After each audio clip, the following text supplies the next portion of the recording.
to address the nation tonight, a day after visiting Israel. The president will be making an appeal tonight to American citizens and Congress for support for Israel, unprecedented support, as he called it, from Tel Aviv yesterday. The president said that later this week that he would be asking lawmakers to get behind a package that would help supply the Iron Dome with ammunition needed that would continue to protect the country from missiles. Fox's Alexandria Hoff, the president's proposed aid package reportedly could include $100 billion not only for Israel, but Ukraine, Taiwan, and border security in the U.S. No third vote today for House Speaker nominee Jim Jordan after failing to win enough support from the House so far. Jordan telling reporters he will keep trying to build support. We got to have a speaker, and it can't be some deal with the Democrats. I mean, American people don't want that. But in the meantime, he will now support a move to empower Speaker Pro Tem Patrick Henry so the House could return to business. Not clear yet when a vote on that might happen.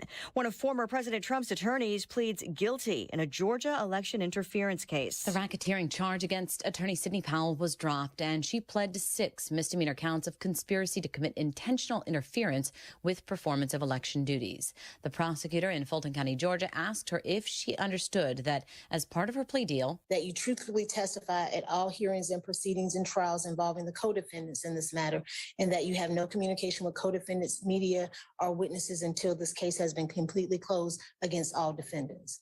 I do. One of her 18 co-defendants is former President Trump. Fox's Jessica Rosenthal. America is listening to Fox News. Hi, I'm Martha Stewart. Every year, more than 4 million pets enter shelters here in the United States. My friends at American Humane have been helping animals since 1877. The goal is to ensure that pets have a safe shelter, especially during natural disasters. Adopting a shelter pet allows shelters to help more animals awaiting care. Please consider adopting today and take some time to learn more about American Humane's other work at americanhumane.org. Simply Safe was named the best home security of 2023 by U.S. News and World Report. But we don't do what we do for the accolades. We do it to protect you and everything you love. Our advanced sensors and HD cameras are powered by 24/7 professional monitoring for fast emergency response. Visit simplysafe.com/radio to get 45% off any new system today. Advanced home security, 24/7 professional monitoring for less than $1 a day. There's no safe like Simply Safe. Air Comfort Service, heating, cooling, and insulation. Weather. Chief Meteorologist Dave Murray. Hope you get a chance to enjoy a great afternoon of weather, partly to mostly sunny skies. 68 should do it. That's about 10 degrees cooler than yesterday. Tonight, maybe a fast evening shower, a little secondary cool front coming by. Do not expect much. Clouds dominate, 48. Friday, sunny and nice, 65. Saturday, sunny and 72. And Sunday, sunny and 65. This is 97.1 FM Talk. Chief Meteorologist Dave Murray. Prescriptions require an online consultation with a healthcare provider who will determine if appropriate. Restrictions apply. See website for details and important safety information. Subscription required. Price varies based on product and subscription plan. Hey guys, did you know there's a generic form of Viagra that works just the same, but is 95% cheaper? And you can get it online? Just go to hims.com/joy. Through Hims, you'll get a free medical consultation, discreet shipping if prescribed, a 100% online process, and trusted generic alternatives to the name brands at up to 95% off. That's right, get generic for Viagra, the same active ingredient as brand name Viagra, but for 95% less. It's the same medication, still prescribed by a licensed medical provider, but with zero copay, no expensive appointments, and no awkward face-to-face conversations. To start your free online visit, you need to go to this exclusive address, hims.com/joy. That's hims.com/joy for your free online visit, hims.com/joy. If your credit card bills have gotten out of hand, call Consolidated Credit now. If you're making the minimum payments, but your balance is just not going down, call Consolidated Credit now. If the interest rates on your credit cards are so high, it will take years to get out of debt. Call Consolidated Credit now. They've helped over 5 million people. They can consolidate your debts into one lower payment, reduce your interest rates, and get you out of debt fast. If you're struggling with credit card debt, call Consolidated Credit now. Call now, 800-552-6750. That's 800-552-6750. 800-552-6750. Consolidated Credit Counseling Services Incorporated, 5701 West Sunrise Boulevard, Fort Lauderdale, Florida, 33313. Not a loan company licensed by the New York Department of Financial Services and by the Vermont Department of Financial Regulation. Maryland DM 19, Oregon DM 80031. Licensed by Virginia State Corporation. Commission license number DC 32. Establishment of a plan may adversely affect the individual's credit rating or credit scores. Non-payment of debt may lead creditors to increase financial charges or collections activity, including litigation. St. Louis physician Dr. Abicki created Neovitin 15 years ago to help support his own nutrition when he needed it most. Since then, Neovitin has helped thousands of people support their daily nutrition with sensible doses of vitamins, minerals, antioxidants, and Dr. Abicki's proprietary blend. If you're ready to join many St. Louisans in supporting their nutrition, give Neovitin a try. You can find Neovitin at your local Schnucks, Dierbergs, and online at neovitin.com. Exergen thermometers are a top choice of medical professionals at highly ranked hospitals across the U.S. Accuracy matters, so make Exergen the chosen thermometer for your home and family. Available at Walmart and other participating retailers. Learn more at exergen.com. Hey, it's Bo Matthews, and if invasive plants and trees have overtaken your pasture, roads, trails, or dams, then you need Missouri Brush Control. Their special forestry mulching equipment helps landowners reclaim their property. Enjoy your land like you've always dreamed of. To learn more, visit MissouriBrushControl.com. This hour of the Annie Frey Show is brought to you by Ruler Foods. Low prices, no coupons. Ruler Foods. That is exactly what I needed to hear. Thank God someone here knows what they're talking about. That's us. That's right. Gotta love this American ride. All right, you need to take the time and get the full picture.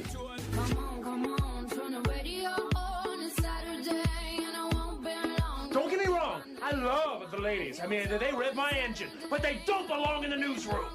It is Anchor Man, not Anchor Lady. What do you want from me? I'm not America's sweetheart. Goodness sake, kid. Keep your voice down. Your father's listening to the radio. I'm not America's sweetheart. This is the Annie Frey Show. Just as we've been talking for years about the fact that the Obama and Biden administrations underwrote the Iranian regime. They have enforced sanctions. Iran now has some $50-60 billion more than they had when we left office in January of 2021. They gave $6 billion to get 5 hostages back. And now the Iranians shall hold more hostages than they did when we paid ransom for the previous hostages. This policy is all just messed up. It's backwards. Instead of being a close ally and friend of Israel, instead of recognizing that the Gulf Arab states want to find a concordat, they want to find a way forward. That's why we got the Abraham Accords. The Biden administration cozied up with the Iranians, with the Islamic Republic of Iran, and created the context against which the slaughter of 1,300 Israelis took place.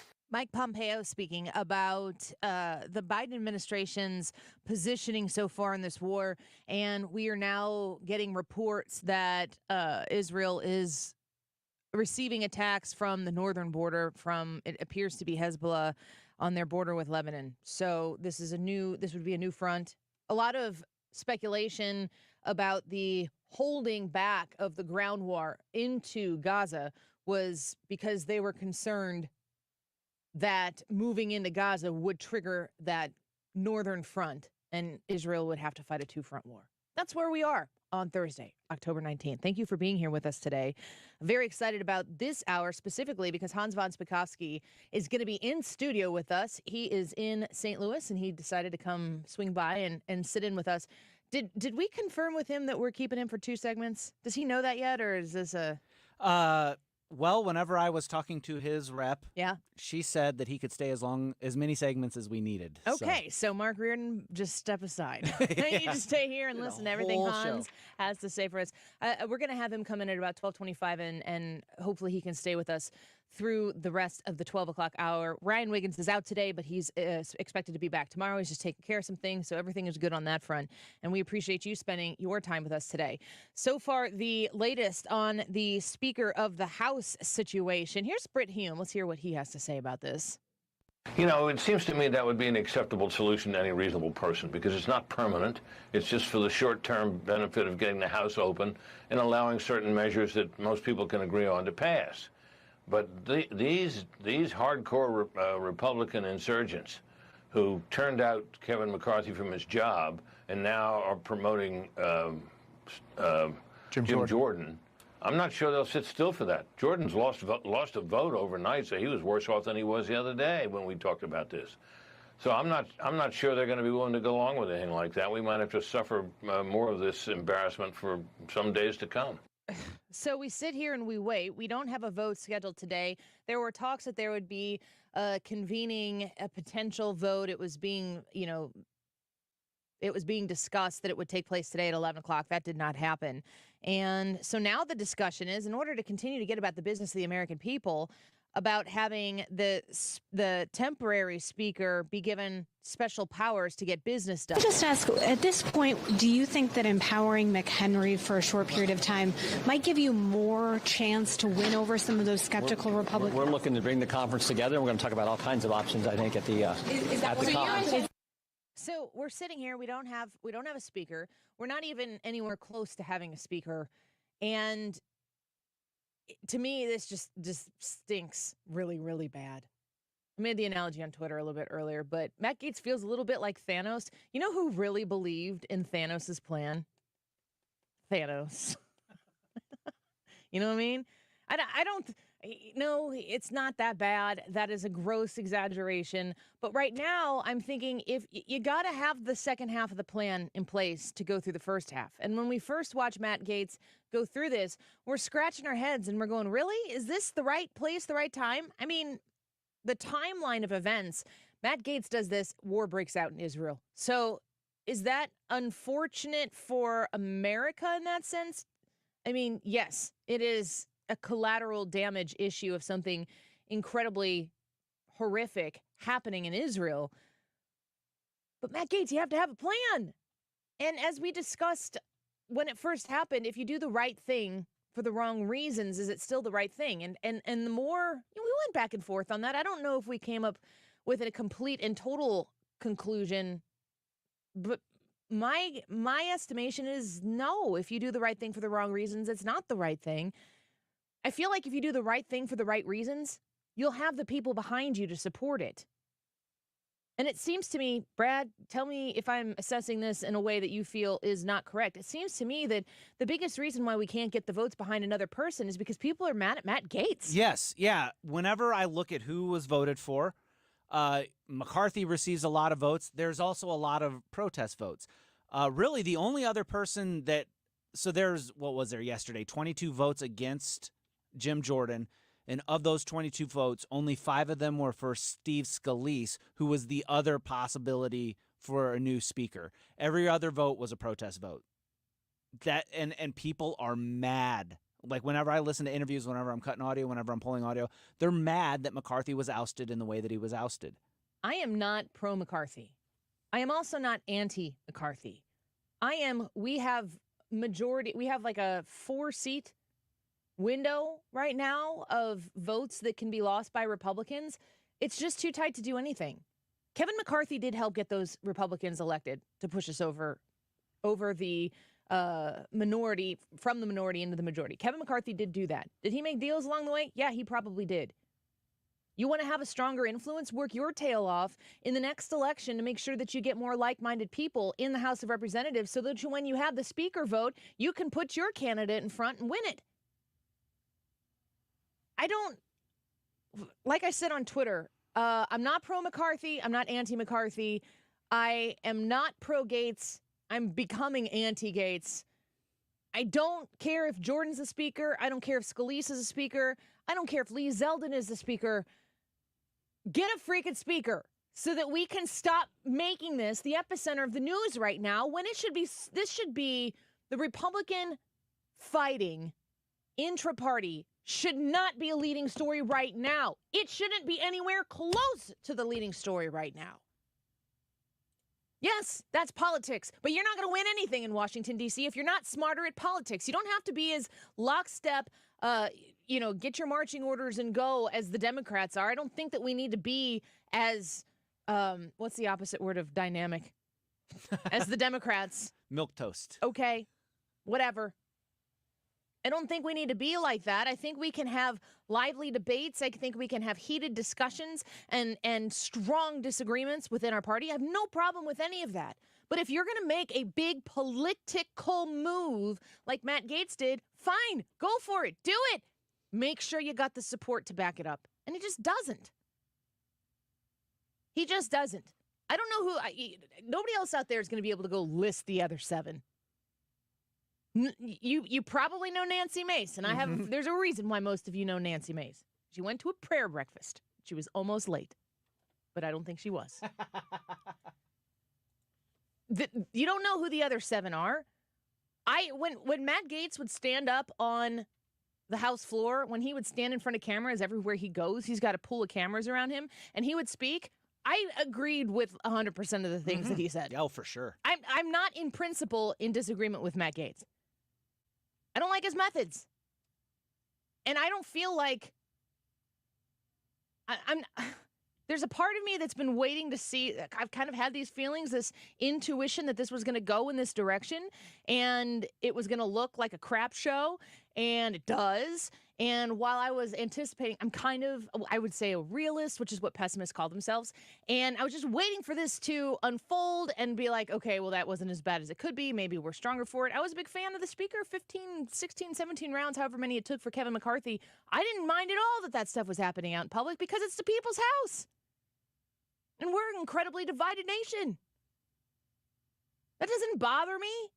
I'm okay with it not being easy. It's not supposed to be easy. It's supposed to be complicated. It's supposed to be where everybody gets to be represented in all different places around this country, which is where the House of Representatives most closely represents the people of this country, because those are the smallest districts that exist in federal government. So I'm okay with it. I'm okay with it if it's messy, but you got to get to a conclusion. And as that was going on, trying to elect a speaker, I was okay with it, but I was thinking, all right, let's get to it. I mean, nobody else was going to win other than Kevin McCarthy that time. It took him that many votes. The fact that they're not going, vote again, vote again, vote again, vote again, makes me think that Jim Jordan can never get there. Because if they thought that Jim Jordan could get there, they'd say, vote again. And if everyone's got to sit there and rot in the House of Representatives while they wait to choose somebody, then fine, go. The problem is that any Republicans fall away and shift the majority needed in order to elect a speaker. The Democrats in lockstep have 212 votes every single time. So if it gets to the point where 212 votes are needed to elect a speaker, the Republican majority is going to have Hakeem Jeffries as the Speaker of the House. Get it together. Matt Gaetz, you made your case. You put it out there and you said, this is why I'm doing this. You got to have a plan that sees it all the way through. You can't just win the first half of the football game. Because if you get smoked in the second half, it's still an L. And it feels like an L right now. Maybe we'll come back and we'll win it in the end. But it doesn't really feel like it. I'm not going to say that. It doesn't feel like that right now. So what next? What's going to happen? Do we put in a temporary speaker? I am more convinced now than ever that the person who's going to be the Speaker of the House is not going to be a member of the House.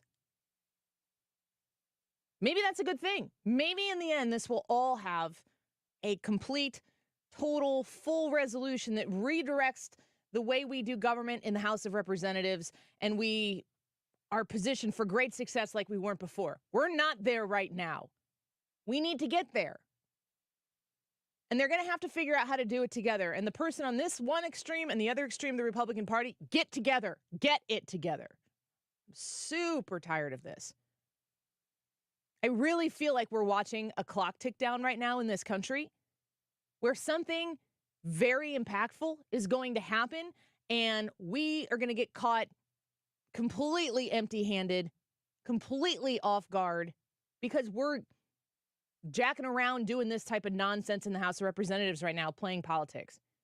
The one thing I keep hearing from people is, when is a good time to go through the difficulty of change? I know when a bad time is. I don't know when the good time is, but I know when a bad time is. And it feels like this point right now. We weren't at this point when Matt Gaetz started it. We're at this point right now.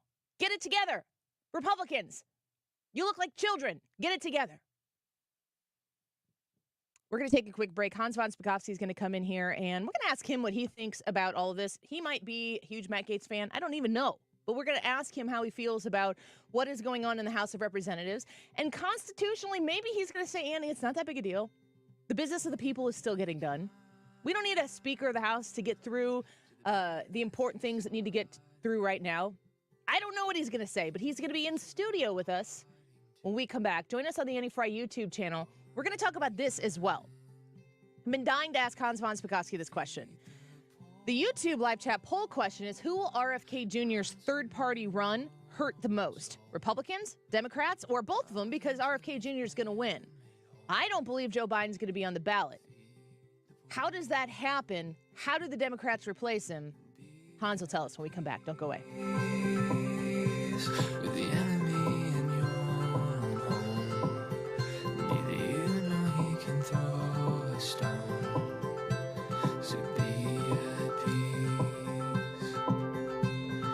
You're listening to The Annie Frey Show on St. Louis's home for conservative talk.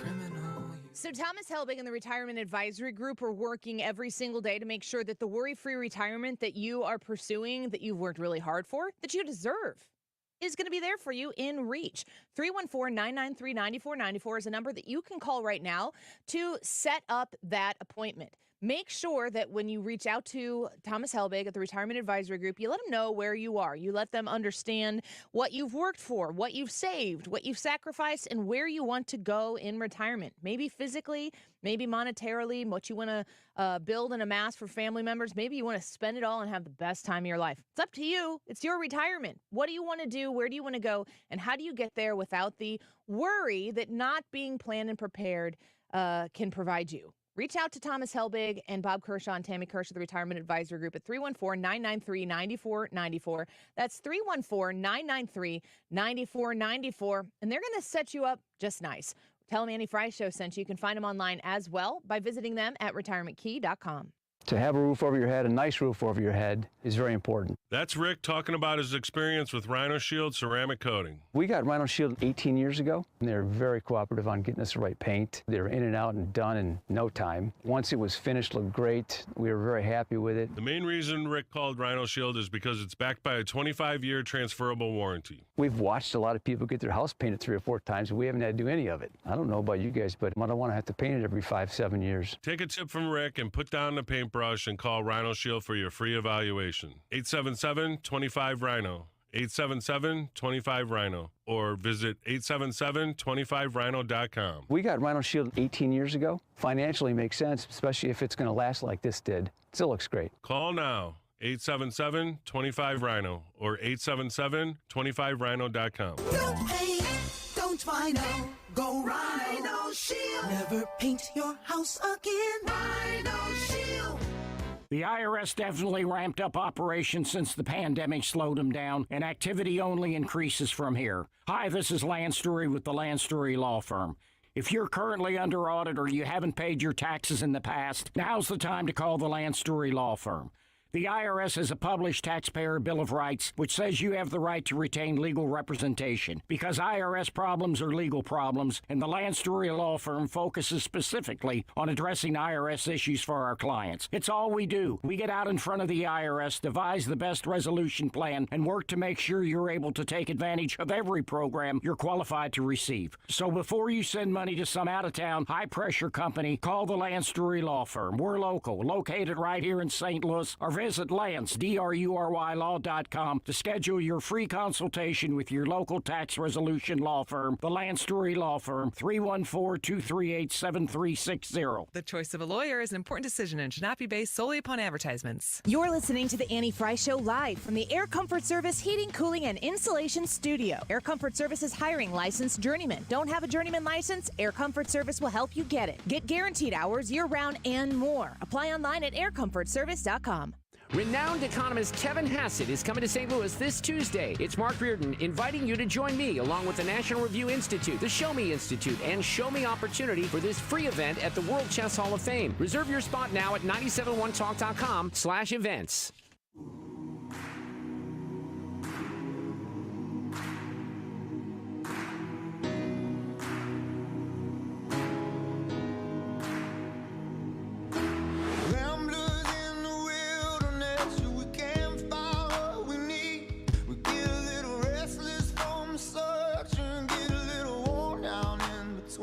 The Annie Frey Show is streaming online. Watch us live on YouTube and subscribe. Everybody needs someone beside them, shining like a lighthouse from the sea. Never let me be your shelter. Never leave you alone. I can be the one. I think that I'm against Speaker Light. I'm against Bud Light. I believe it is a constitutional desecration to not elect a Speaker of the House. We need to stay here until we elect a Speaker. And if someone can't get the votes, we need to go on to the next person. But twisting and torturing the Constitution to empower a temporary Speaker is having a Speaker Light that is not constitutionally contemplated, is deeply infirm, and I will do everything possible to stop it. And you better believe him, because Matt Gaetz does follow through on those promises that he's making. That's Matt Gaetz speaking. He was on C-SPAN and chased down by a reporter in the halls there of Congress. He's talking about twisting and contorting the Constitution. And so since he said that, we made Hans von Spakovsky come all the way to the studio to defend the Constitution and tell us whether or not he's right. You're in town, Hans. Thanks for being in studio with us. Well, it's always nice to actually talk to you in person rather than on the phone. Of course. Tell us real quick why you're in town so people know why you're here in St. Louis. Well, as folks know, I work for the Heritage Foundation, but the Heritage Action, which is our sister organization, is holding an event tonight at the Pillar Foundation, public event, on the dangers of ranked choice voting and ESG investing. Perfect. Well, I want people to be able to check that out if they so choose. I've got a couple of things I want to talk to you about. And did we clear with you? Can you stay through the hour? Is that okay? I can, yes. Perfect. The first thing I want to talk to you about is the Speaker of the House vote. To me, it looks like a dumpster fire. My criticism of Matt Gaetz is when he was making the points either on the House floor or to reporters as to why he was doing things, I understood and I agreed with it, but I felt like he only had the first half of the plan, and it seems like the second half of the plan should have been put in place. You may completely disagree with that. What's your assessment of the position that the House of Representatives is in right now? Well, while it's unusual in recent history to have a dispute and have multiple votes on who should be a speaker, that's not unusual in our history. If you look back at prior Congresses, hadn't happened in a long time, but I mean, the main thing about Matt Gaetz is, look, he started this.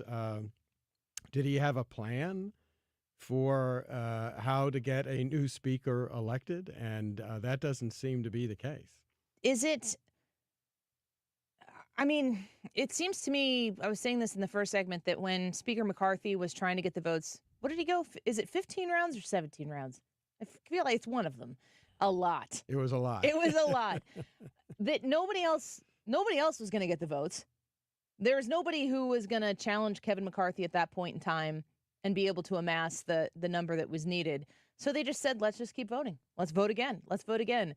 The fact that Jim Jordan isn't pushing that and that the House isn't pushing that right now makes me think that maybe Jim Jordan can't get there, that the votes might not be there for him. Well, look, that I don't know. I don't know in detail the internal politics of what's going on, but I will say that the comments about twisting and somehow injuring the Constitution just doesn't apply here, because what the Constitution says is each house, including the House of Representatives, they create their own rules on how they're governed. So the Constitution doesn't really say anything about what the rules are for electing a speaker. So it's just a matter of complying with whatever the internal rules are of the House.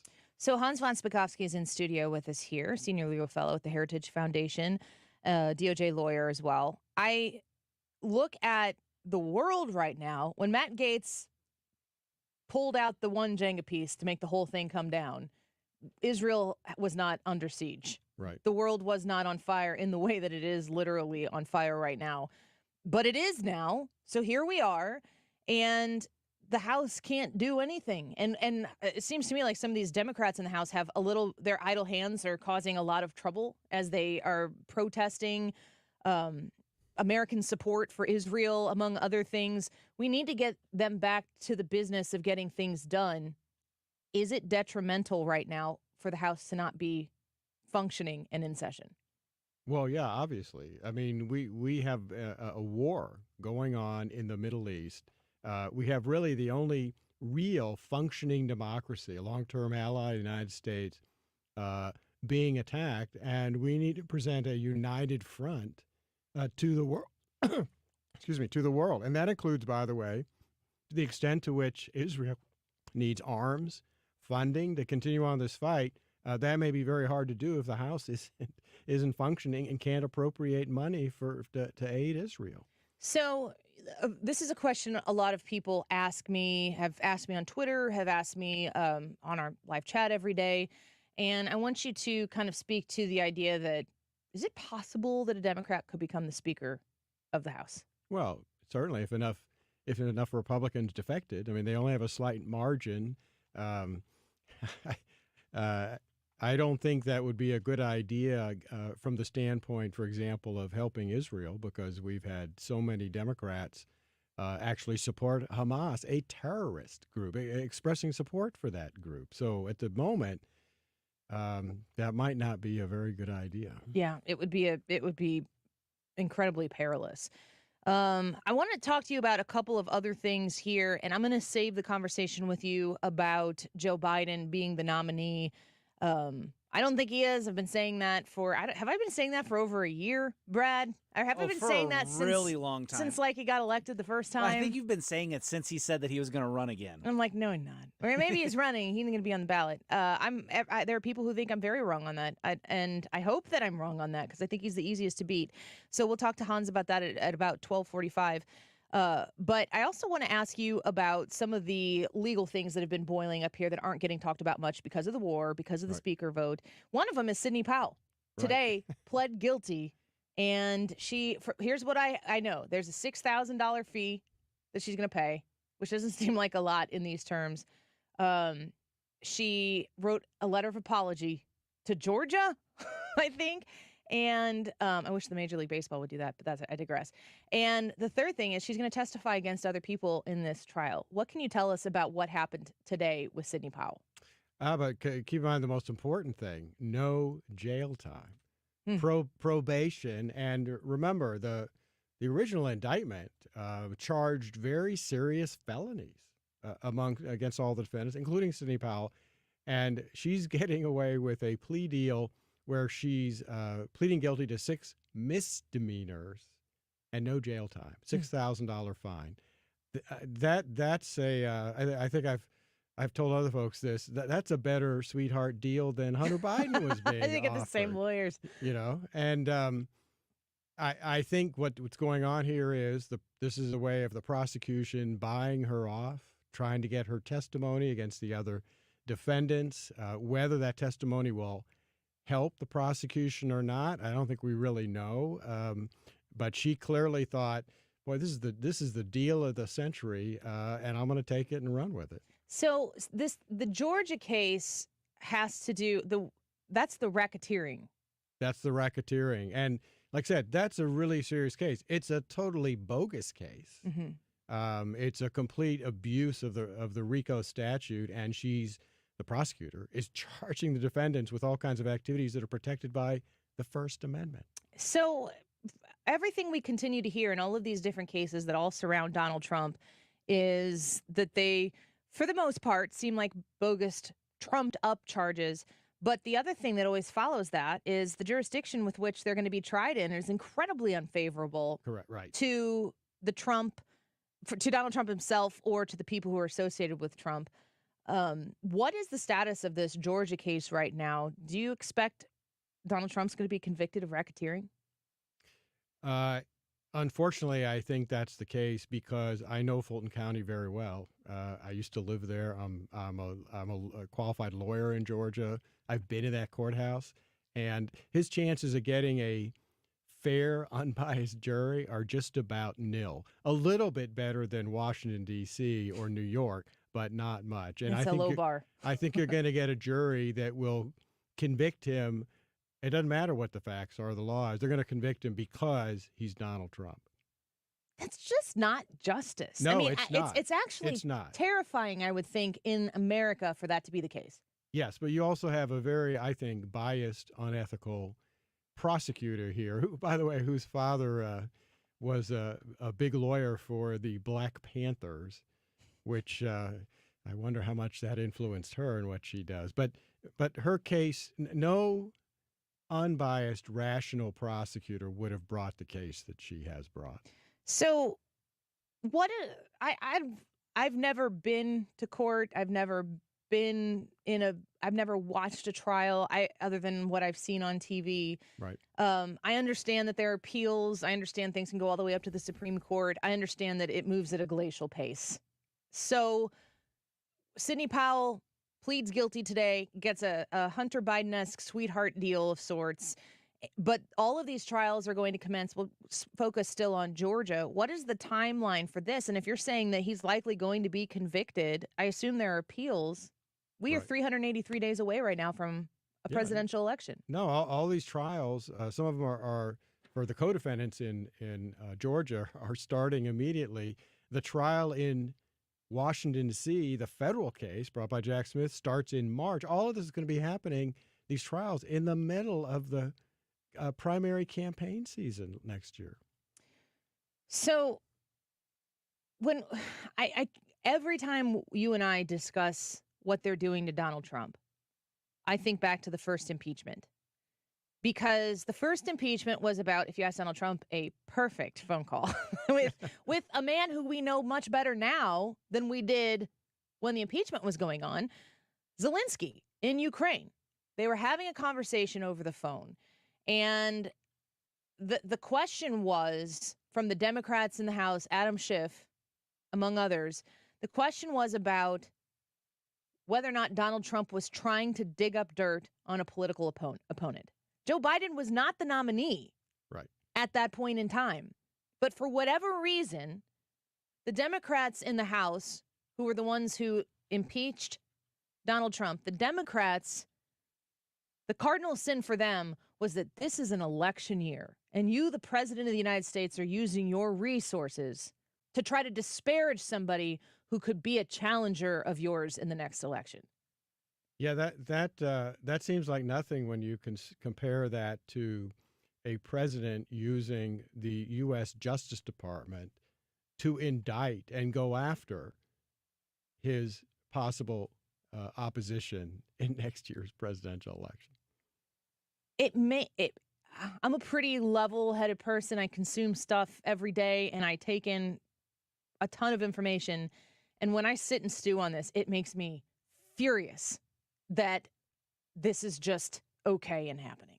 Oh, no, but it should. It should make all Americans furious. Look, I'll give you another example of this. The case against Senator Menendez of New Jersey. Sure. The Justice Department just filed what they call a superseding indictment, a new indictment against him, saying that he was acting as the agent of a foreign power. Okay.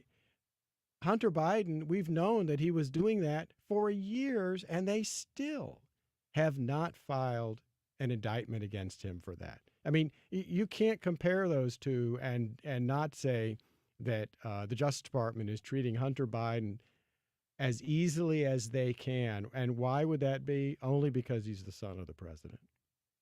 Because if he were another Democrat, I mean, Bob Menendez isn't getting the Hunter Biden protection. No, he's not. But then remember, the Justice Department tried to get him once before. A number of years ago, they indicted him again for public corruption, and they lost the case. We have a comment here from a listener, and who better to talk about it than Hans von Spakovsky, who is a former FEC commissioner. You, like you said, practice law in Georgia. Regarding the case against Donald Trump and those individuals in Georgia, he says the charges in Georgia will be easily proved. They tried to commit election fraud. What do you say to that? No, that's just not true. What they did was they believed that the election, that there had been fraud in the election, and that Donald Trump was the winner. And so what did they do? They spoke out publicly about that. They tried to convince state officials to do something about it, including getting the state legislature to investigate it. Even if they were wrong, the First Amendment protects you whether what you're saying is wrong or right. And speaking to government officials to try to get them to take action, that's also protected under the First Amendment, under your right to petition the government. The phone call between, what was it, the Secretary of State and Donald Trump? Yep, among other, yeah. I listened. I think that was like a 50-minute phone call. Maybe it was longer than that. I listened to the whole thing. I remember I walked on the treadmill while I did it. The clip that is played over and over and over again is just find me votes. And that's what people who already know what they need out of that conversation, they want to be able to say, gotcha. There you did it, Trump. We got you. We've got you recorded. They haven't listened to the whole thing. Donald Trump is going through, I don't know, like maybe 4 or 5 different instances where he believes fraud took place. Right. He's saying, I think it's, what is it, 10,000 votes, 8,000 votes or something. He's saying, I only need X amount of votes for this election to turn over. If we have cases A, B, C, and D, and E, and you feel like A, B, and C are hard to prove, but we can prove D and E, it doesn't matter because we only need to find 10,000 votes that we can prove are fraudulent, and this election switches. He's not saying go out and manufacture 10,000 votes. No, your analysis of that phone call is exactly right. What he was saying was that he believed there were legitimate votes that had been cast that hadn't been counted, and that there were illegal votes cast that had been counted. And that's clear from the transcript of that call, because, you know, we've got a recording, we have a transcript, and I don't think any rational individual who takes their bias out of it can read that transcript and say that he was saying anything other than that. Well, it looks at this point still like Donald Trump is going to be facing off against Joe Biden in the November 2024 election. 383 days, I believe. Let me look at my count. Yep, 383 days until we're there, just a little bit over a year. Lots will happen between now and then. Will one of those things be that Joe Biden is no longer the nominee? We're going to take a quick break right now. Hans von Spakovsky in studio with us here on the Annie Frey Show right now. I'm going to ask him, what is the process to the Democrat Party saying right now we're going to switch nominees, or maybe in January, or maybe in March or September of next year? How does that function? How does that process happen? We'll ask Hans about that when we come back. Don't go away. This is the Annie Frey Show. Find the podcast, on-demand audio, and more at 971talk.com/Annie.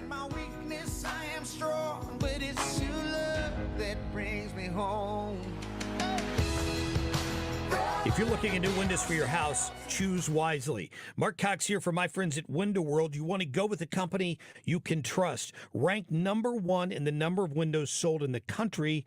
That's according to Qualified Remodeler magazine. In just over 20 years in business, they've improved the look and obviously the thermal efficiency of over 70,000 customers in St. Louis. They're going to give you a lifetime warranty that covers all the parts and the glass breakage and the labor.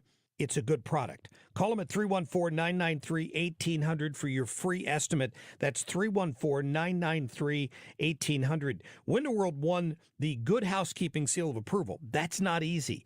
They rely on the expertise of their in-house engineers and their analysts and their product experts to give that seal of approval. That should matter to you as well. Call for your free estimate right now. Simply the best for less at Window World. 314-993-1800. WindowWorld.com. You wouldn't trust a butcher to babysit your pet pig.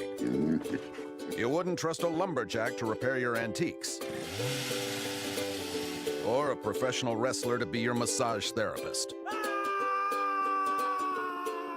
So why would you trust anyone but AMCO to fix your car?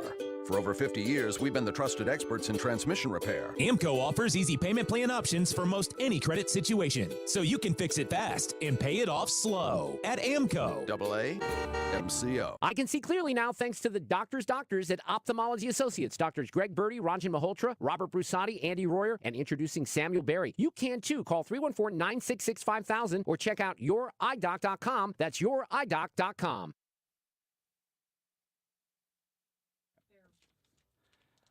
Today's YouTube live chat poll is, who will RFK Jr.'s third-party run hurt the most? Republicans? Democrats? Both.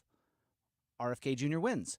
So we want to know your answer to that question. Jump on the Annie Frey Show YouTube page, youtube.com/AnnieFrey, and vote, and then leave us a comment and tell us why you voted the way you voted. The time is 12:44. This update is sponsored by Jerry Kelly Heating and Air Conditioning. It's time for a $98 furnace tune-up. Connect with the personalities and give your feedback. 97.1 FM Talk is on Facebook, Twitter, and Instagram. For content that's additional to the radio, join us there.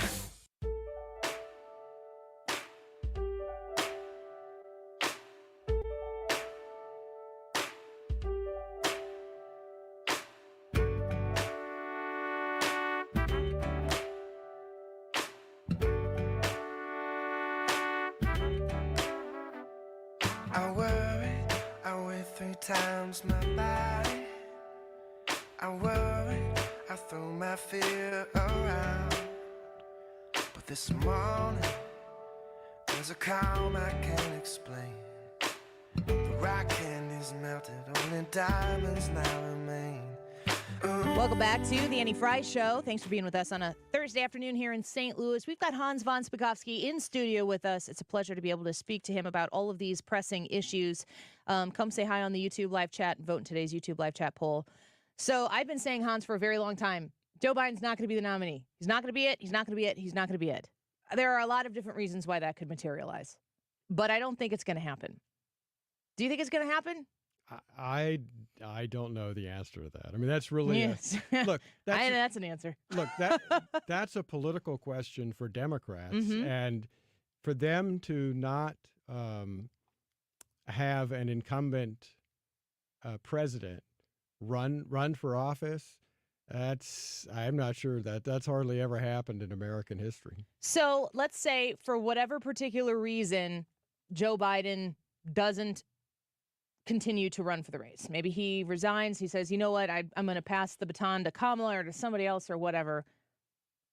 Is there a point where it's too complicated constitutionally from state to state to state to get a different name on the ballot? What's the process if he were to say today or maybe at the beginning of next year or maybe in the middle of next year, I'm not running? See, the U.S. Constitution doesn't come into this because what comes into this are the laws in each individual state on what the rules are for getting on the ballot. And many of the states, they have different requirements and they have different deadlines.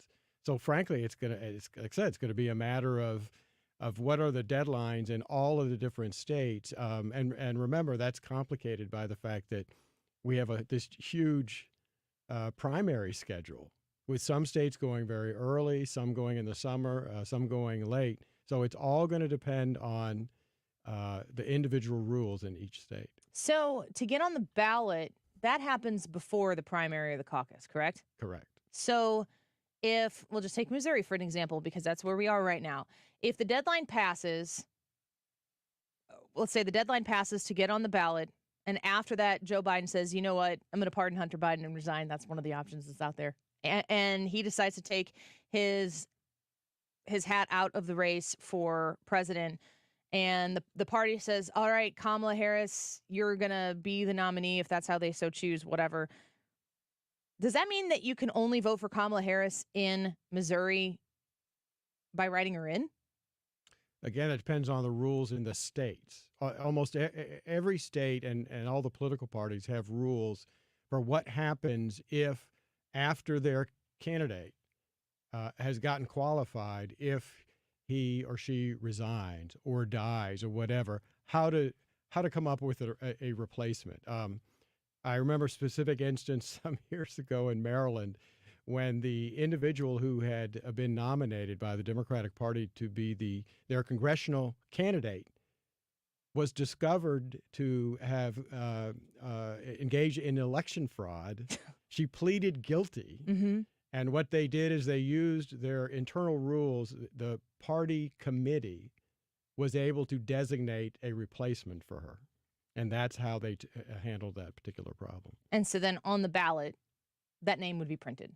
If there's enough time to do it. If there's enough time to do it. Does it get complicated? Yes. Very complicated? It gets very, very complicated. I don't know. I know you don't know every state election law. There's some that probably come to mind more than others, like Pennsylvania ones in Georgia, ones that have been in the news. My recollection is that some of those deadlines are coming up in November.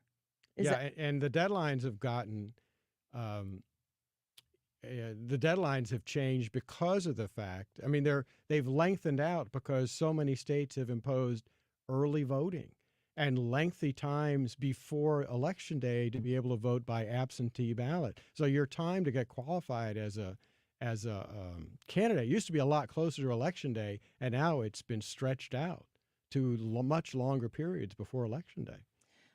Since I brought it up before, just from a presidential pardons standpoint, does Hunter Biden have to be charged with a crime, convicted of a crime? Are there any specifications of what needs to happen before his dad could pardon him for said crimes? No, he doesn't have to be convicted.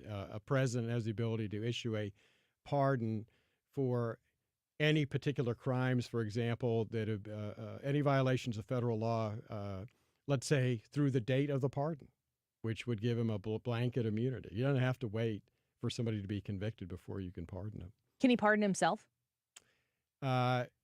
That is a matter of dispute amongst constitutional scholars. Man, another one? now constitutionally unprecedented once again. Well, yeah, because that's never happened, and there's nothing in the language, the pardoning language about it. Now, there's no question he can pardon his son.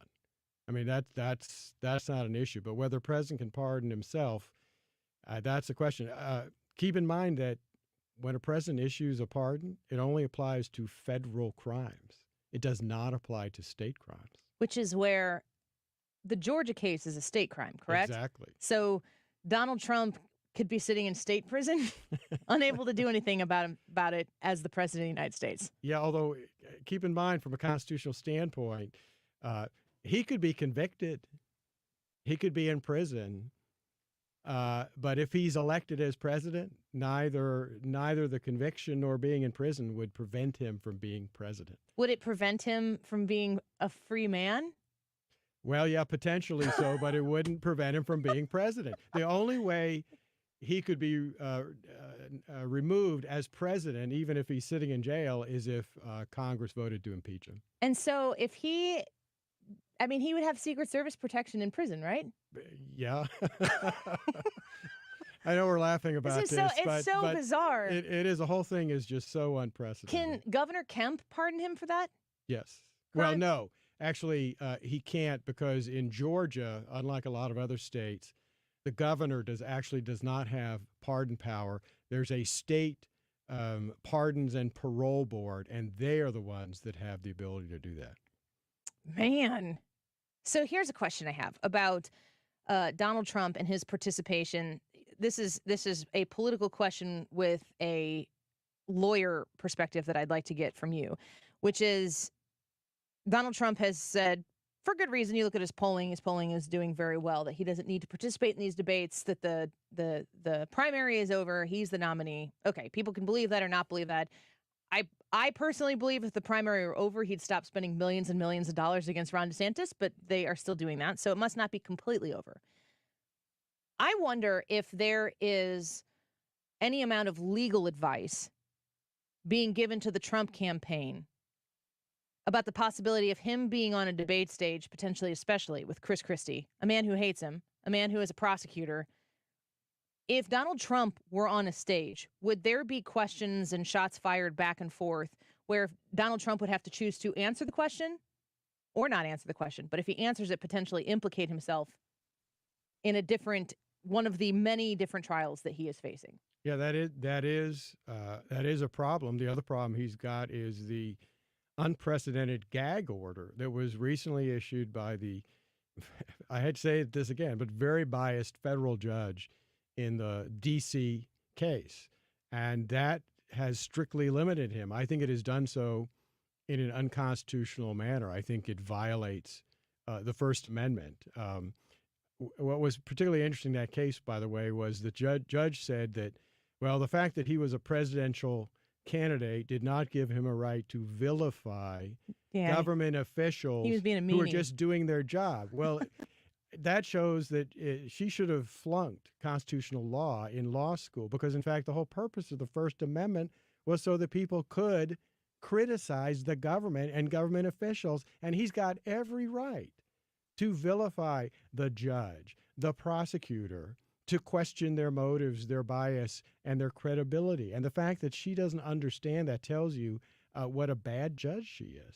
So if the president of the United States, or former president of the United States, I should say, is standing on that debate stage and he's got a gag order against him, and Chris Christie, who is, I hope that this time he has something better than Donald Duck. That just haunts my nightmares when he said that, because I'm a big Donald Duck fan. He's number one.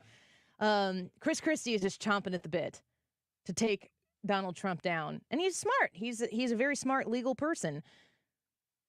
It just seems to me like that might be the biggest reason why Donald Trump isn't on the debate stage.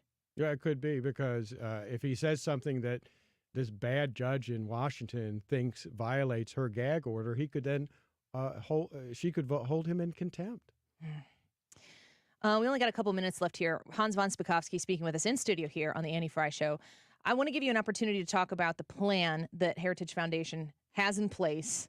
And we've talked about other entities that we discuss with, but it's like a day one manual for Donald Trump or whomever becomes the president in November of 2024, inaugurated in January. And I'm sure if Joe Biden wanted to thumb through the thing for some good ideas, that you guys would be happy to share those thoughts with him. We would. What should people do to learn more about what Heritage has put together and their vision? If they Google Project 2025, they will find a complete manual that we have put together on what we think a new president, and it doesn't matter whether they're Republican or a Democrat, what a new president should do to solve the many problems we are facing, particularly what needs to be done in all of the different executive branch departments. I wrote one of the chapters on the Federal Election Commission, what needs to be done there. Yeah, well, people should absolutely check it out. It's Project 2025 with the Heritage Foundation. Hans, you're always a joy to have on the show. Thanks for being in here with us today. Sure, happy to do it. Yeah, there will be more to talk about the next time that you and I are able to have and share a discussion on these important issues. So Hans von Spakovsky in studio with us here on the Annie Frey Show. We're going to take a quick break. Tyrus is going to join us when we return. We didn't get to connect with him last week, but he's going to be here when we come back at 1:05. And Joe Concha, political columnist at The Messenger, Fox News contributor, is going to tell us what he thinks about the circus sideshow in the House of Representatives at 1:25. Go vote in the Annie Frey YouTube live chat poll. Who will RFK Jr.'s third-party run hurt the most? Republicans, Democrats, or both of them? Because RFK Jr. is going to win. Go vote on the Annie Frey YouTube channel. We'll be right back.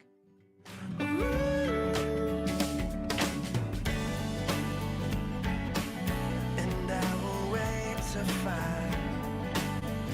Diabetes, high blood pressure, anxiety meds, everyone's on them. If you're a 50-year-old male, maybe a bit porky, and you may even have type 2 diabetes, $1 million of term insurance may only cost you about $200 a month. Call Term Provider. Speak with Big Lou at 800-700-6898. Big Lou will find a term life policy for you even if you have type 2 diabetes, are overweight, or have high blood pressure. Term Provider has helped thousands of people like you who think they can't afford term life insurance. To buy $1 million of affordable term life for you, all you need to do is call Big Lou at 800-700-6898. Lou will make sure the scales are tipped in your favor. Call 800-700-6898. Big Lou will answer your call and work to fit you into a term life policy that you can afford. Remember, Big Lou's like you. He's on meds too. Call 800-700-6898. 800-700-6898 or biglou.com. If you're hiring, it can feel like you're trying to find a needle in a haystack. You can hope the right person comes along, or you can just use ZipRecruiter. And now you can try it for free at ZipRecruiter.com/radio. In fact, ZipRecruiter has helped a lot of business owners find their needle in a haystack, like Marco, president of operations at Telly Tires and Auto Centers. Because Telly Tires has grown a lot in the last few years, Marco needed to hire everyone from a receptionist to a store manager to a head mechanic. ZipRecruiter helps me find all the right people, even the most difficult jobs to fill. ZipRecruiter helps me keep my business running. Take it from Marco and millions of other businesses who've used ZipRecruiter. ZipRecruiter can help you find the needle in the haystack. See why 4 out of 5 employers who post a job on ZipRecruiter get a quality candidate within the first day. And right now, you can try ZipRecruiter for free. That's right, free at ZipRecruiter.com/radio. That's ZipRecruiter.com/RADIO. ZipRecruiter.com/radio. ZipRecruiter, the smartest way to hire. KFTK FM Florissant. From the Under Law Injury Lawyers, GetJim.com studio. 97.1 FM Talk. Always live on the free Odyssey app. Be ready. Lisa Brady, Fox News. That message to Israeli ground troops ahead of an expected invasion of the Gaza Strip. Today, Israel's Defense Minister Yoav Gallant and Israel's Prime Minister Benjamin Netanyahu traveled to the southern part of this country. They were meeting with different troops, trying to determine the level of preparedness for these forces as they wait for those orders. Fox's Trey Yingst in southern Israel, where airstrikes on Gaza continue for now as Palestinian militants fire more rockets from Gaza and from Lebanon, Israel's northern border. This after the hospital explosion that Hamas blames on Israel and Israel blames on a misfired rocket from another group, Islamic Jihad. The mass casualties fueling more protests, including on U.S. college campuses. One of the largest in the past 24 hours happening out at Harvard University in Massachusetts, where they staged a die-in, meaning they were going to lay on the ground there outside of the business school in protest because they say the school's not doing enough to support Palestinian students. Fox's Alexis McAdams at NYU, where some professors released a statement condemning the Hamas attack on Israel and what they call systemic violence against Palestinian civilians, accusing both sides of war crimes. The State Department says the U.S. wants to see sustained humanitarian assistance going to Gaza and is watching carefully to see that it does not benefit Hamas. A bulletin of worldwide caution issued for Americans traveling abroad. State Department officials say that U.S. citizens who are overseas should, quote, exercise increased caution. The alert says due to the increased tensions in locations around the world, there is the potential for terrorist attacks, demonstrations, or violent actions against U.S. citizens and interests. Fox's Tanya J. Powers. This follows calls by al-Qaeda affiliates and Hezbollah to target U.S. and Israeli interests. President Biden will give an Oval Office address 6 hours from now at 8 Eastern, focusing on Israel and Ukraine as he prepares to ask Congress for billions more in aid. America is listening to Fox News. Hi, I'm Martha Stewart. Every year, more than 4 million pets enter shelters here in the United States. My friends at American Humane have been helping animals since 1877. The goal is to ensure that pets have a safe shelter, especially during natural disasters. Adopting a shelter pet allows shelters to help more animals awaiting care. Please consider adopting today and take some time to learn more about American Humane's other work at americanhumane.org. At SimpliSafe, our award-winning home security has advanced sensors, HD cameras, and now this 24/7 LiveGuard protection, only from SimpliSafe. Monitoring agents can see and speak to intruders through our indoor camera to help stop crime in real time and for fast police response. Now get 45% off any new system with Fast Protect monitoring at simplisafe.com/radio. Advanced home security, 24/7 professional monitoring for less than $1 a day. There's no safe like SimpliSafe. Air Comfort Service, heating, cooling, and insulation, weather. Chief Meteorologist Dave Murray. Hope you get a chance to enjoy a great afternoon of weather, partly to mostly sunny skies. 68 should do it. That's about 10 degrees cooler than yesterday. Tonight, maybe a fast evening shower, a little secondary cool front coming by. Do not expect much. Clouds dominate, 48. Friday, sunny and nice, 65. Saturday, sunny and 72. And Sunday, sunny and 65. This is 97.1 FM Talk. Chief Meteorologist Dave Murray. Kelsey's Hope Foundation is supporting children with cancer and their families. Annie here, 97.1 FM Talk is proud to support Kelsey's Hope. Give back at Bobby's Frozen Custard's Trunk or Treat on October 26th or the Tree of Hope Gala on November 18th. It looks like wood, it feels like wood, but it's maintenance-free. It's luxurious James Hardie siding. And during Banner Construction's 30th anniversary event, you get same-as-cash financing on Hardy products and Pella windows. Let Banner Construction transform your home into the envy of the neighborhood. Call now and have Banner's design team give you some great options and a free quote. 314-569-1050. Online, bannerconstruction.com. That's 569-1050. And have a banner day. I was having a lot of sinus infections. My sinuses were clogged, pressure, headaches. Linda suffered for years with chronic sinus infections. You don't feel like doing anything. When you feel like your head is completely clogged, all you want to do is just lay down and sleep. And the pressure, it's just not fun, always walking around with a headache. Now, her issues are gone. How? A minimally invasive procedure done in the office of St. Louis Sinus Centers called balloon sinuplasty. I really did not know what it was like to feel like you're really breathing and not being so clogged up. I would do it again in a heartbeat, and I would definitely recommend it for someone else. Do you suffer with chronic sinus infections, facial pain, pressure, congestion? Find out if balloon sinuplasty is the solution for you. Set an appointment today with St. Louis Sinus Centers. Call 314-332-2885. 314-332-2885. That's 314-332-2885. Mark Cox here. If you're nearing retirement or already retired, call my friends Thomas Helbig and Bob Kershaw with the Retirement Advisory Group. They'll show you how to link to the market without the risk. They're the official financial advisors of my show. Go online to retirementkey.com. Need a break from the sound bites and the talking heads? Do you want information you can actually use? Information that'll change your life for the better? Then listen to the Del Walmsley Radio Show. Listen to the Del Walmsley Radio Show this Saturday afternoon from 1 to 2 p.m. on 97.1 FM Talk. This hour of the Annie Frey Show is brought to you by Ruler Foods. Low prices, no coupons. Ruler Foods. That is exactly what I needed to hear. Thank God someone here knows what they're talking about. That's us. That's right. Gotta love this American ride. All right, you need to take the time and get the full picture.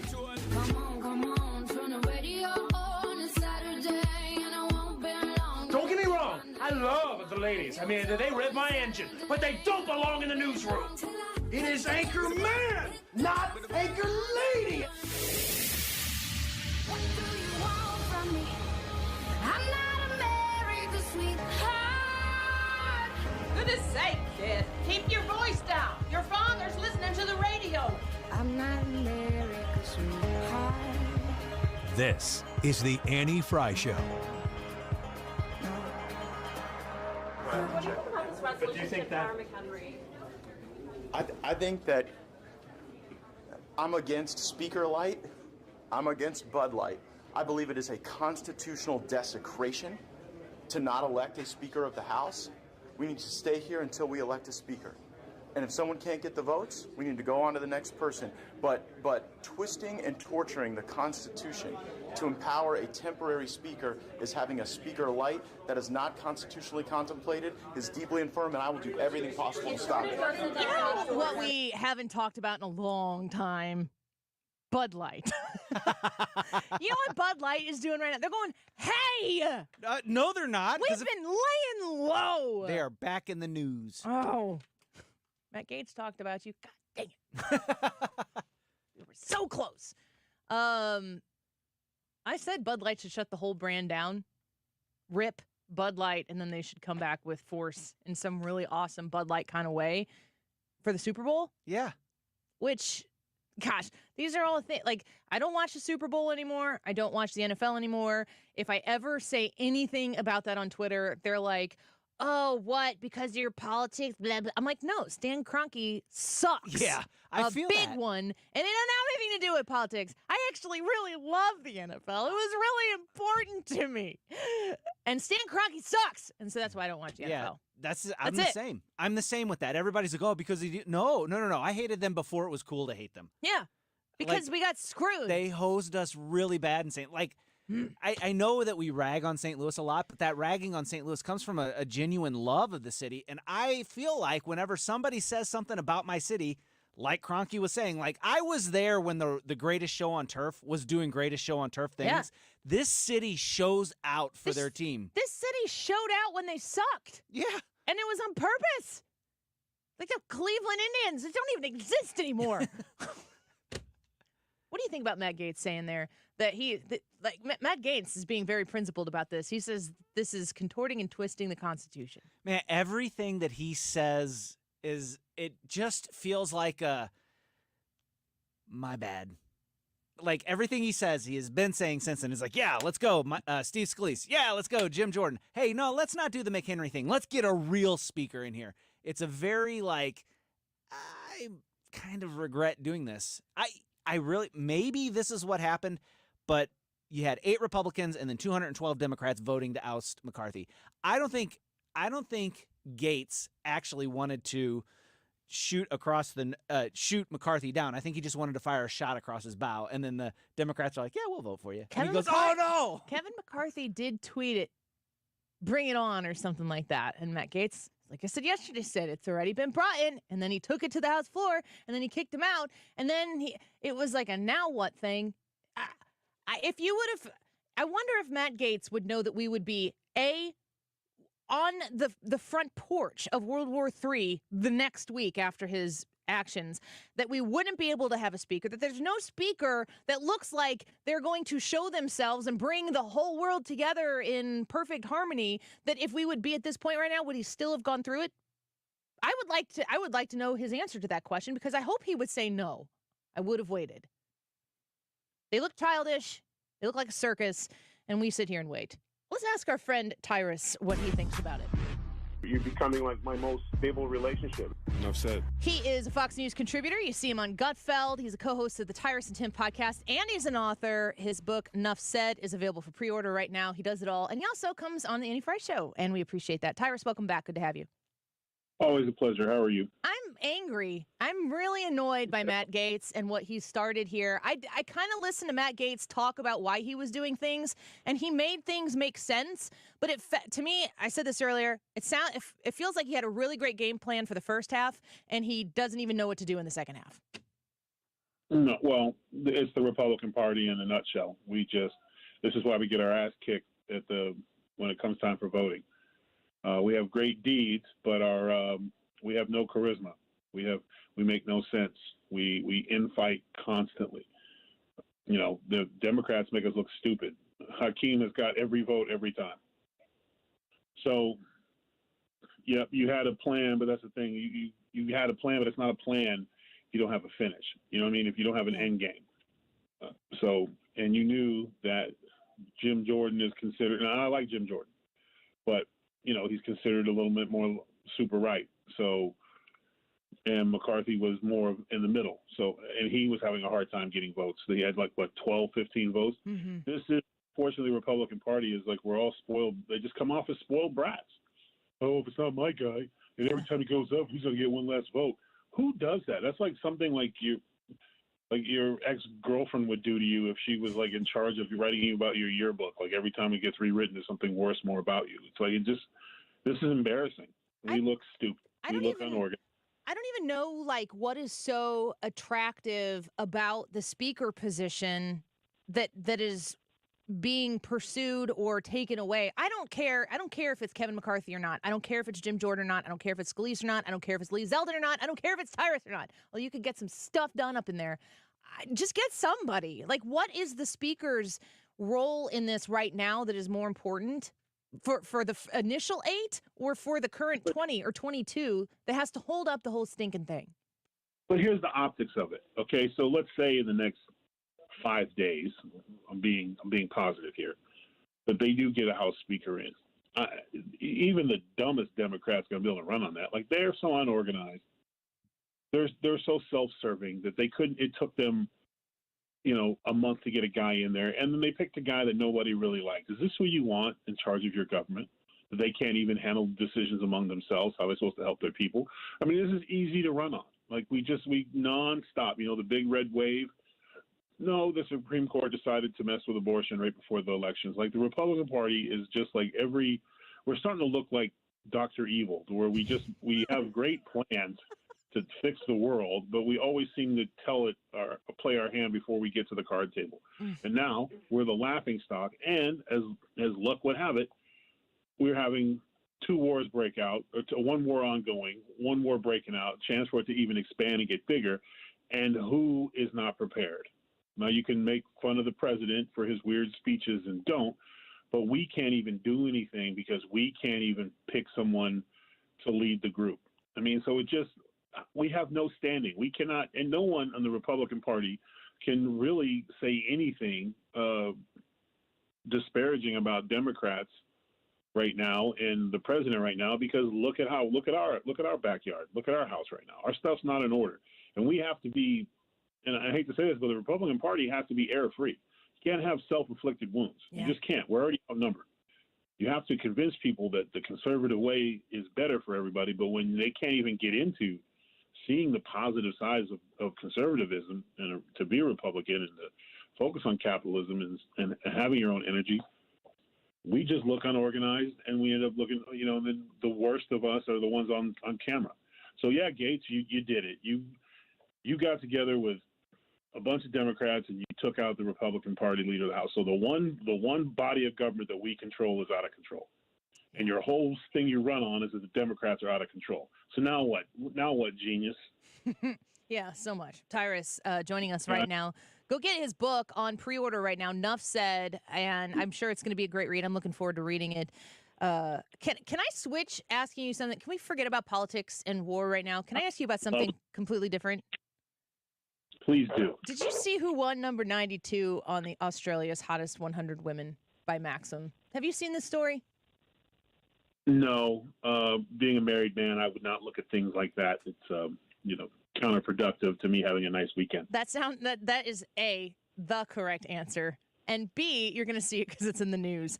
It's an AFL star, Danielle Laidley. Is a transgender woman. And she was named the 92nd the hottest woman by Maxim magazine in Australia. And I wanted to ask you, the biggest man that I think I know in person, to say whatever you want to say about this phenomena, because I'm going to tell you as a woman, there is nothing more offensive. And I've met your wife, and she is stunningly beautiful. You have daughters. Your daughter is beautiful. Like, beauty is something that comes with femininity. But I know that you've seen your woman, the women in your life without the hair and makeup done. Your daughter is beautiful, and she's not loading on the hair and makeup. When I look at a woman like Danielle Laidley, who's a transgender woman, a man, an AFL star, and they do the hair and they do the lashes and they do the, corsets and everything, and all of a sudden they become a hot woman, that is so offensive to me. You could put enough makeup on me and make me pretty. I mean, it'd be a lot of makeup, but it would, I guess you could make me pretty. This is why Maximum magazine, no one reads it anymore. This is why. I used to read Maximum back in the day. And I guess back in the day, they were chauvinistic because they were objectifying women. Now, apparently, 100 women, we don't have 100 top beautiful women anymore because they're getting beat out by men. That just goes to show you why woke stuff will be that. Like I said, it won't be Maximum. They're going to have to change their name to lessen them because no one's going to read that crap. And it's offensive. And men, no one's going to say anyone. You put a bunch of makeup on somebody, you can make them look. You do the right contours and make their nose shading or hide their Adam's apple or whatever it is you're going to do. It's just a joke. It's like Devin winning Woman of the Year. Like, they just spit in the face of women, and I don't understand what the angle is. Are they getting paid for this? Because I think that's probably what it is that they're buying these awards. They're because I know a lot of awards you got to pay for. You want an Emmy, you got to pay for it. So I think what it is that the groups that are behind these men, and I'm saying men, that are behind these men who are wearing women's face or want, because there's a difference between someone who was born a man and he feels he's a woman and wants to live his life as a woman, and he just wants to live his life and raise a family or do whatever the individual wants to do. It's completely different when someone decides to be a woman for personal gain and compete with other women in entertainment and take those jobs and those opportunities and then have themselves honored as Woman of the Year. Because I'm trying to figure out apparently apparently it doesn't take much. The only thing that I am, and I would like to switch a little bit, the good news is with the woke, they recently, when they were complaining about what was going on over in Gaza, was talking about women and children. And I thought, oh, they finally know what a woman is now. So the good news is that they know what a woman is when it really counts. But when it's in their best interest, or when they're pushing some narrative or taking money for these individuals, they suddenly forget. So it's like a convenient amnesia when it comes to women. But it's disgraceful, it's shameful. And my daughters and stuff, I always push, you don't need makeup. And even when Ingrid puts makeup on and stuff, and she'd be like, do you like it? I said, I like without. So not a big fan of the makeup. Yeah. But I understand it's the way society works, and women like to wear it, so I support it. But like I said, he's not a woman because he wears makeup. I'm really 92. No, like that's sad. And I would say that women don't read Maximum anyway. So I don't know what base you're trying to appeal to. Victoria's Secret learned the same lesson. Yeah. All these businesses are learning this. Bud Light learned the same lesson. Like, how much money do you have to lose before you realize that this small group is self-serving, and they're wearing woman face to make money and exploit women? And that, to me, is the most toxic thing a man can do. I'm so glad that you don't parse your words when you talk about this as a father, as a husband, but also as somebody who is in the public eye, that you're willing to say those words the way you are, because we do need men to stand up. And because honestly, if you're a woman out there and you're just trying to do everything that a woman tries to do on a daily basis, and you're trying to look presentable and everything, and then you get this story, everybody is supposed to keep their mouth shut and just, clap and accept it.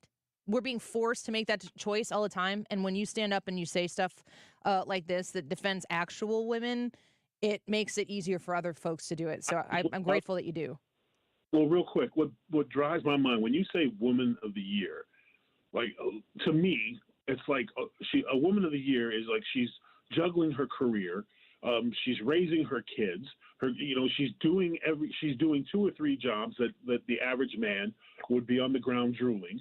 If you put me in charge of laundry and getting the kids to bed and working a full-time job, I would fall apart. I don't have the mental strength, and I'm considered a very smart man, and I do man things very well, and I understand my lane and my role in life. But a woman can do things, she can compartmentalize, and she can do 5 and 6 things at one time. Where men, we like to get one thing done, we move on to the other. I'm sure you've had these arguments in your house. You're like, and it's so if you're going to give a Woman of the Year award, why don't we start giving some of these moms, these single moms who are raising young men on their own and working 60 hours a week and taking care of the house and making sure the bills are paid. That's a Woman of the Year. Like, she's in the ground, boots on the ground. She's working. Yep. Honor her. Yeah. She doesn't have time to put makeup on. She doesn't have time because she's got stuff to do. So I just feel like the idea of like hottest woman is just ridiculous. And if it was, it's funny because you're right, because I make jokes now all the time. Like, apparently all this time I had no idea that I was a feminist. Right. Turns out I'm a feminist. Right. And it's going to take men to stand up and say, no, you're not a woman. You can be whatever you choose to be in your feelings, but I don't have to recognize you as that. And I don't know you enough, and I'm not a part of your world, and that's fine. You do what you want to do. This is America. But at the same time, when you encroach on others' success, when you encroach on others' safety for the benefit of your own good, then I think we all can say, hey, slow down. You can be whoever you want, whoever you feel you want to be, but the rest of us don't have to play in it. And when we do, and we recognize somebody for those things at the expense of actual other women who work hard, and there's so many limited opportunities for them in terms of being recognized for the stuff like that, I think it's shameful. Amen. Thank you, Tyrus. We love talking with you. He's wearing heels. He's doing his thing. He can be Man of the Year. That's hard. I can't walk in heels. That's a skill. Oh, man. I don't even want to see you try. Tyrus, thanks for being with us here today. We appreciate you. Yep. Bye-bye. Bye-bye. Co-host of the Tyrus and Tim podcast. He's on Gutfeld. He's a Fox News contributor, and he has a book out that you should go check out. It's called Nuff Said, and it's available for pre-order right now. It's going to be out very soon. So get yourself a copy of Tyrus's latest book, Nuff Said. His first one, Just Tyrus. We're going to take a quick break. When we come back, Joe Concha back on the Annie Frey Show with us. Looking forward to talking to him and getting his assessment of this circus that is taking place in the Capitol building right now this week while we wait to get a House Speaker. Is this a good exercise of constitutional government? Got differing of opinions. We're going to have those discussions out for everybody to see while the world is on fire. I don't know what Joe Concha thinks about it, but we're going to find out in just a few minutes. Don't go away. Well, some things in this world. This is the Annie Frey Show. Follow Annie on Twitter at Annie Frey Show. Until it gets too late. And baby, baby, baby, when all your love is gone, who will save me from all I'm up against out in this world? And maybe you'll find something that's enough to keep you. But if the bright lights don't receive you, you should turn yourself around and come on home. RulerFoods.com. When you're looking to save money on your grocery bill, check out Ruler Foods. This is the smartest place that you can do your weekly grocery shopping, daily sometimes. That's the way our family ends up doing it. You are going to save on the brands that you normally purchase, and you're going to be able to do your shopping in one place. I think that's a concern that a lot of people have. I don't want to go to 2, 3, 4 different places. Just go to Ruler Foods once, and it's a Kroger Brands store. So you're going to get Kroger Brands at Ruler Foods prices and all of the name brands that you normally shop. They are located there, and you are going to save. It's a great place to stock up for your Halloween goodies. They have Mars and Hershey Halloween Monster Bag candies for $9.98, Starburst Skittles and Fun Size Candy, 10.4 ounce, 10.72 ounces for $2.99.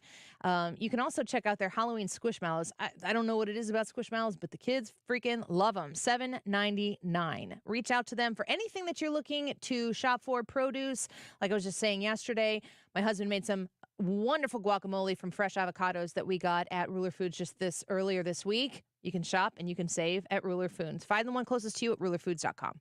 We've been here 30 years, 30 Christmases in this house, and we have the traditions that most families have. That's Terry talking about her experience with Rhino Shield ceramic coating. We did Rhino Shield 14 years ago, and the house still looks the same as the first day. Rhino Shield really worked with me to help me get just the right nice soft yellow, and it's 14 years later, and it's the same color. The main reason Terry called Rhino Shield is because it's backed by its 25-year transferable warranty. It just sounded wonderful that we could have the house coated with Rhino Shield and not have to worry about it again for 25 years. Take it from Terry. Give Rhino Shield a call now for a free evaluation. 877-25-RHINO. 877-25-RHINO. Or visit 877-25rhino.com. There have been neighbors that have come by and said, "Did you just have your house painted?" Because they wanted to know who the contractor was. And I said, "No, it's actually Rhino Shield." 877-25rhino.com. Okay, so you filed your taxes this year, but you know you have past IRS issues. And now the IRS letters are coming. Hi, this is Lance Story with the Lance Story Law Firm. Don't ignore those IRS letters. They're important and give you rights and deadlines to defend yourself. Waiting could cause you to lose those rights. Call the Lance Story Law Firm now and let us help you get ahead of the IRS and defend your rights while you still have time. The Lance Story Law Firm is located here in St. Louis, so take the first step and hire a tax resolution attorney. We've made it super easy to schedule your free consultation in person, or you can do a phone call and save travel time. Remember, IRS problems are legal problems. So before you send money to some out-of-town, high-pressure salesperson, give us a call at the Lance Story Law Firm. Call today at 314-238-7360. That's 314-238-7360. Or go visit lance.drurylaw.com. The choice of a lawyer is an important decision and should not be based solely upon advertisements. Updating your home with James Hardie Siding has never been more popular. With all the options available, you need a partner to maximize your investment. The rising prices on vinyl siding has made Hardie Siding a great alternative. Siding Express is ready to refresh the appearance of your home or totally transform the look by installing Hardie Shake, board and batten, lap siding, or a stone accent to make it your dream home again. Siding Express is an elite preferred James Hardie contractor. Need ideas? Go to sidingexpress.com and and schedule a free, no-obligation consultation today. The deal of the year is here. In celebration of McKelvey Homes' 125th anniversary, save up to $89,724. Unlock a special mortgage interest rate starting in the fives, $2,500 in free closing costs. They're donating $18.98, the year they were founded, to St. Vincent de Paul for every sale from now until December 31st. Huge savings, a beautiful home, a chance to make a difference. Terms and restrictions apply. Visit McKelveyHomes.com. Your home has made you equity rich on paper, and you're planning on using that cash to retire, travel, or just downsize into a new place that's paid off. Good for you. But the longer you wait, the greater chance higher interest rates could chip away at your home's value. While your home value is still high, the time to act isn't now. With TrueHold. TrueHold buys your home now, and you can stay in your home for as long as you want.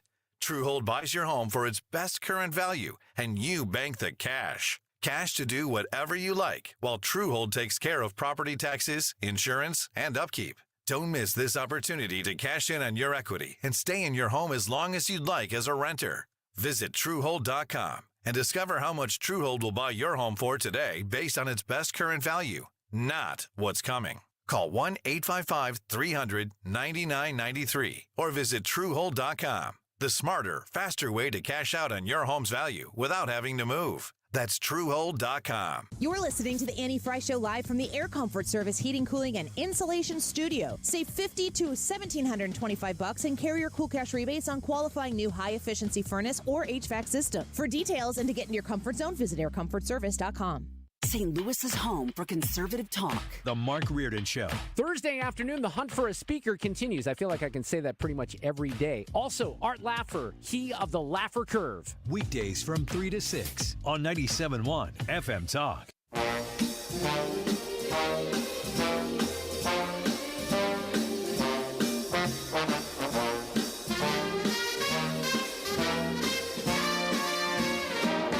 This is the Annie Frey Show.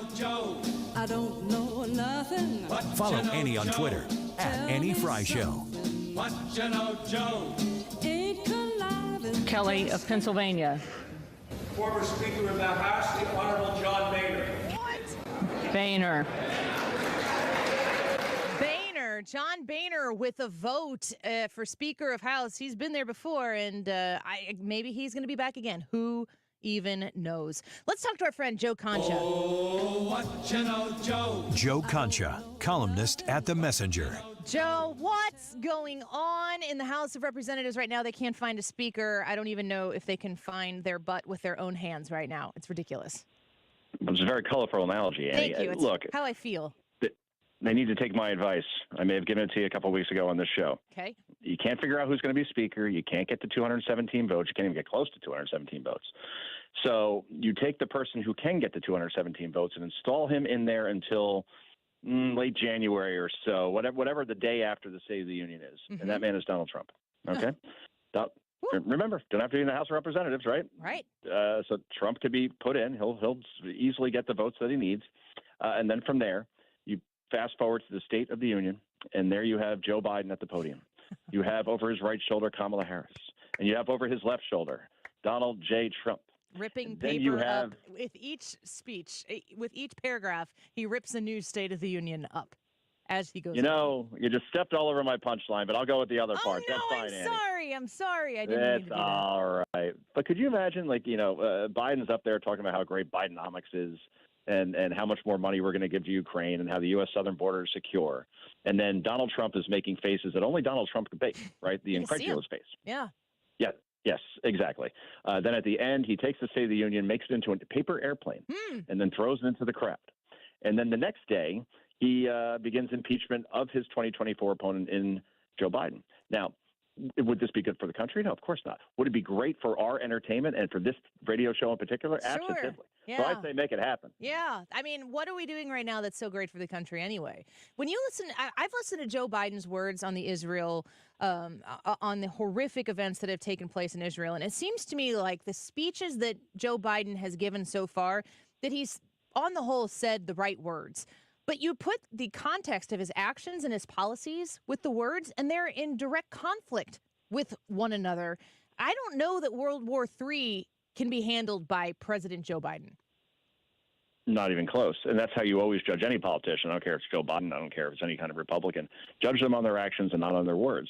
So Biden's words have been, fairly obvious, right? We stand with Israel. Okay, I would hope so, right? And Hamas is evil. Yep, they are. All right. So he's made some obvious statements. But when he says things like, well, the Hamas terrorists need to learn how to shoot straight, right, because of that hospital that got hit. Or when he talks about how, well, we're here to support Israel, yet we're going to give $100 million in, aid to Gaza, which if you think that's going to humanitarian purposes, no, that's going towards more weapons and more missiles and more ways to destroy Israel. So in the end, yeah, if there's a second front and Hezbollah ends up attacking Israel, and then Iran gets involved, and if Iran gets involved, then we get involved, and if we get involved, well, then probably the Chinese, Russian, and whoever else are our enemies get involved, because then, well, there's oil involved, and that's where the money comes into play. Then no, I don't think that this president can serve as an effective commander in chief. And then you say, well, he's not really making the decisions anyway. Well, who is? Anthony Blinken, right? Jake Sullivan. This isn't the A-team that we have behind him at this point. So it's a very worrisome time. It's a perilous time in this country, and we should take it as seriously as a prison fight, as far as this thing ain't going away anytime soon, like other skirmishes between Hamas and Hezbollah and Israel gone away in the past. This is going to be a war that goes on for some time. Yeah, and it's frightening to consider that. Joe Concha is the author of a book, Come On Man, The Truth About Joe Biden's Terrible, Horrible, No Good, Very Bad Presidency. When you look at where you left off at the end of that book and what you've amassed since then, is it kind of shocking to you how bad this individual presidency has been for this country? You just look at every metric, right? I try to look at things objectively, and I'll share. I've voted for a Democratic presidential candidate before. That was Bill Clinton in 1996 because, well, hey, economy was going well, and he said the year of big government's over. That's good. And we had a balanced budget amendment. That's good. And he was ending welfare as we know it. That's good. He was working with Newt Gingrich, a Republican. That's good. And I saw Bob Dole, and I said, I don't really think we should change at this point. This seems to be a pretty centrist guy who gets things done. Now, so all that said, you look at every metric as far as his presidency is concerned. You have Joe Biden on the economy and inflation, where he gets an F. You have the situation as far as energy independence, he gets an F minus.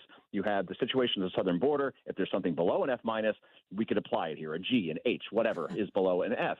I could go through education and test scores being at a 30-year low. I could go with the fact that we now have not one, but two wars that we have to deal with that have come about under this president's watch when none did under the previous president from 2017 to 2021.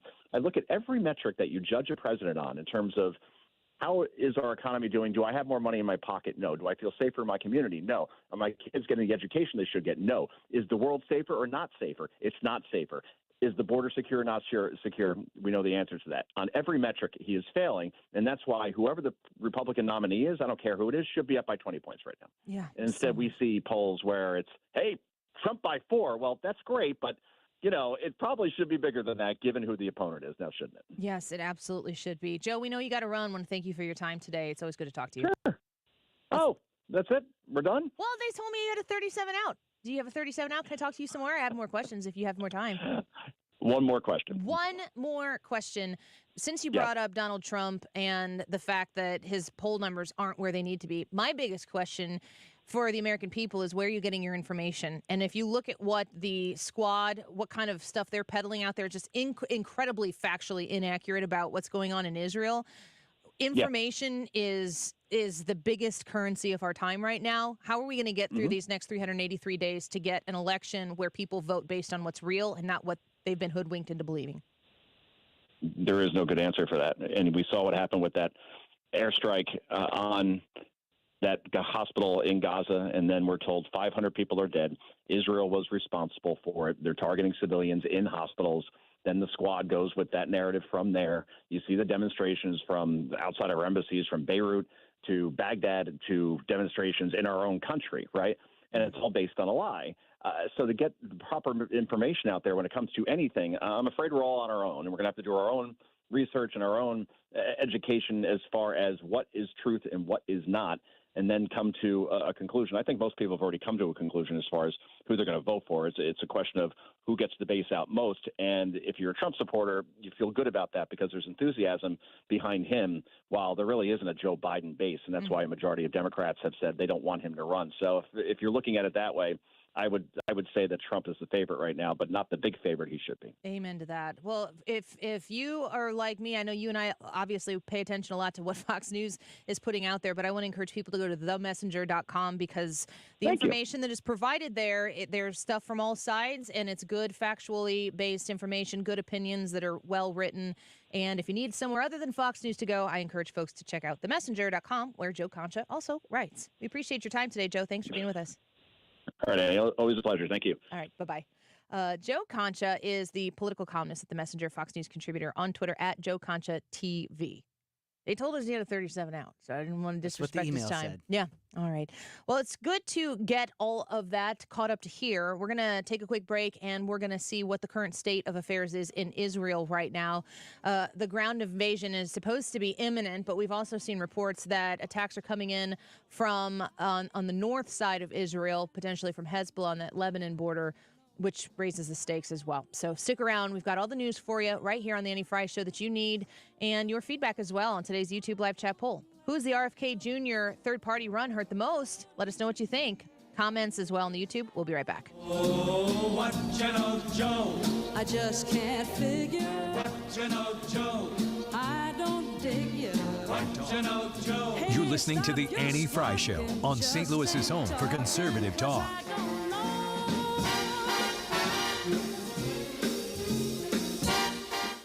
GatewayDRS.com, that's GatewayDoctors.com. When you were looking to solve the sinus pressure, the aches, the throat aches, the head aches that you were experiencing, an ENT might be exactly what you need. And when you reach out to an ENT, you might be thinking it's going to take forever to get in there. It's not even worth my time. I challenge you on that. When you call Gateway ENT, they have a team of ear, nose, and throat doctors that can get you in really quickly. You'll be surprised. 314-843-3828. That's 314-843-3828. When you give them a call, mention the Annie Frey Show and tell them that you think you got this particular issue, that particular issue, and you'd like to see if they can help you. They care for children through adults, and they, as a private practice entity, are there to service you. They don't have something that they're a big system that they're beholden to. They are one of the oldest private practice ear, nose, and throat groups in St. Louis, and they want to see you, and they want to help you. And they have done that with so many different St. Louisans over the course of the years. They are well established in West County, Sunset Hills, and Festus, and worth the drive from anywhere in the listening audience right now.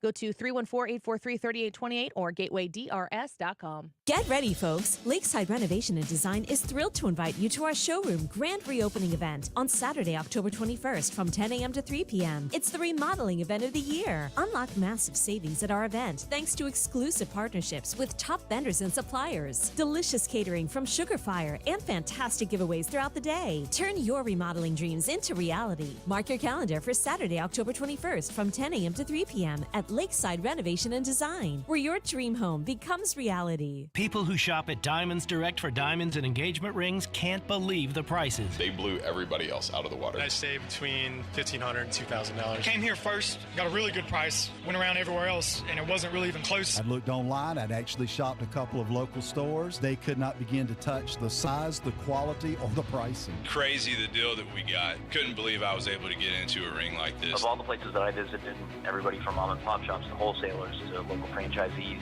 nobody could compete from a pricing standpoint with Diamonds Direct. It's because Diamonds Direct is a true direct diamond importer with special access to the world's most exquisite diamonds. No middleman markups and a commitment to beat any price, anywhere, anytime. Whether it be duty-free in the Caribbean or other countries, Diamonds Direct prices have beaten everything I've looked at. At least 20% lower than what we had been looking at in other stores. They blew everybody else out of the water. At Olive and 270, official partner of the St. Louis Blues and proud to call the Gateway City home. Diamonds Direct, your love, our passion. Avoid natural gas horrors this fall. Your furnace filter collects icky things, so be sure to change it out regularly. To avoid a scary natural gas bill, keep an eye on your thermostat. Mango, the Missouri Association of Natural Gas Operators, says if you smell gas, leave the building. Go upwind and from a safe location, call your gas company or 911. Mark Cox here. Selecting the right real estate agent to sell your home is the single most important factor when selling a house. Imagine needing heart surgery, Would you choose a surgeon who performs hundreds of successful surgeries a year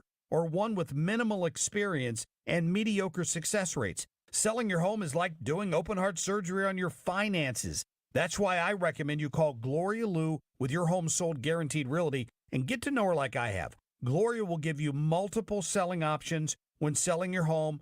For 20 years, she's been helping home sellers just like you get the most money for their home. Listen, experience, a proven track record, and guarantees matter when you're relying on an agent to get you the most money in the least amount of time. Selling your home, there's only one call you should make. Call Gloria Liu at 314-325-6888. That's 314-325-6888. Or visit GloriaHasTheBuyers.com. That's GloriaHasTheBuyers.com. Hey, this is Brad. Today's YouTube live chat poll. Who will RFK Jr.'s third-party run hurt the most? Will it hurt Republicans? Will it hurt Democrats? Or both, because RFK Jr. is going to win? Jump on the anniefrey YouTube page, youtube.com/@anniefrey, and vote. And leave a comment. Tell us why you voted the way you voted. The time is 1:44. This time check is sponsored by Jerry Kelly Heating and Air Conditioning. It's time for a $98 furnace tune-up. Critical thinking in critical times. This is St. Louis's home for conservative talk. 97.1 FM Talk. Everyone is welcome.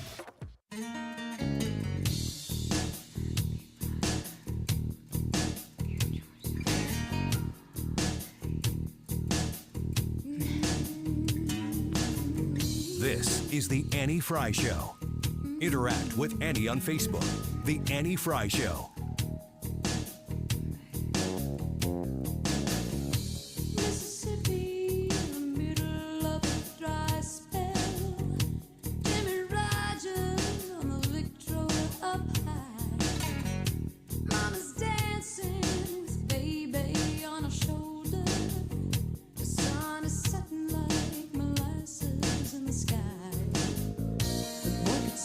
President Biden's got to give a strong speech tonight. It's got to be firm, and it's got to show resolve, because this is what our enemies see. These are just the facts. Our enemies, Russia, China, and Iran, the Ayatollah, they can read polls. They see that many Americans, fairly or unfairly, think that President Biden is older than the Adirondack Mountains. And isn't really up to being president right now. Senator Kennedy, always away with words. When the president speaks tonight, he's speaking 7 o'clock our time. It'll be interesting to see what he has to say and how he presents himself. I mean, I've said this before. The words that he's said so far seem to be the right words, but they don't have any context in his action that make his words feel like they carry any weight.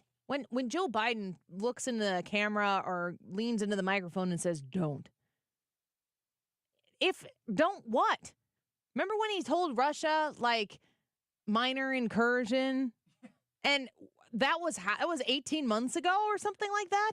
Yeah. Here we are funding Ukraine's war with Russia. And now Israel, of course, is our number one ally. I don't know what the president is going to say tonight. I need policy more than I need words. Here's more from Kennedy. Several months ago, it wasn't well publicized, President Biden and Treasurer Yellen gave Iran $3.5 billion through the International Monetary Fund. And that's not the $6 billion that we have objected to. $3.5 billion cash. I'll be glad to come on your show and explain how they did that. I objected at the time. I tried to pass a bill to stop it. They rolled over me. The press didn't pick it up.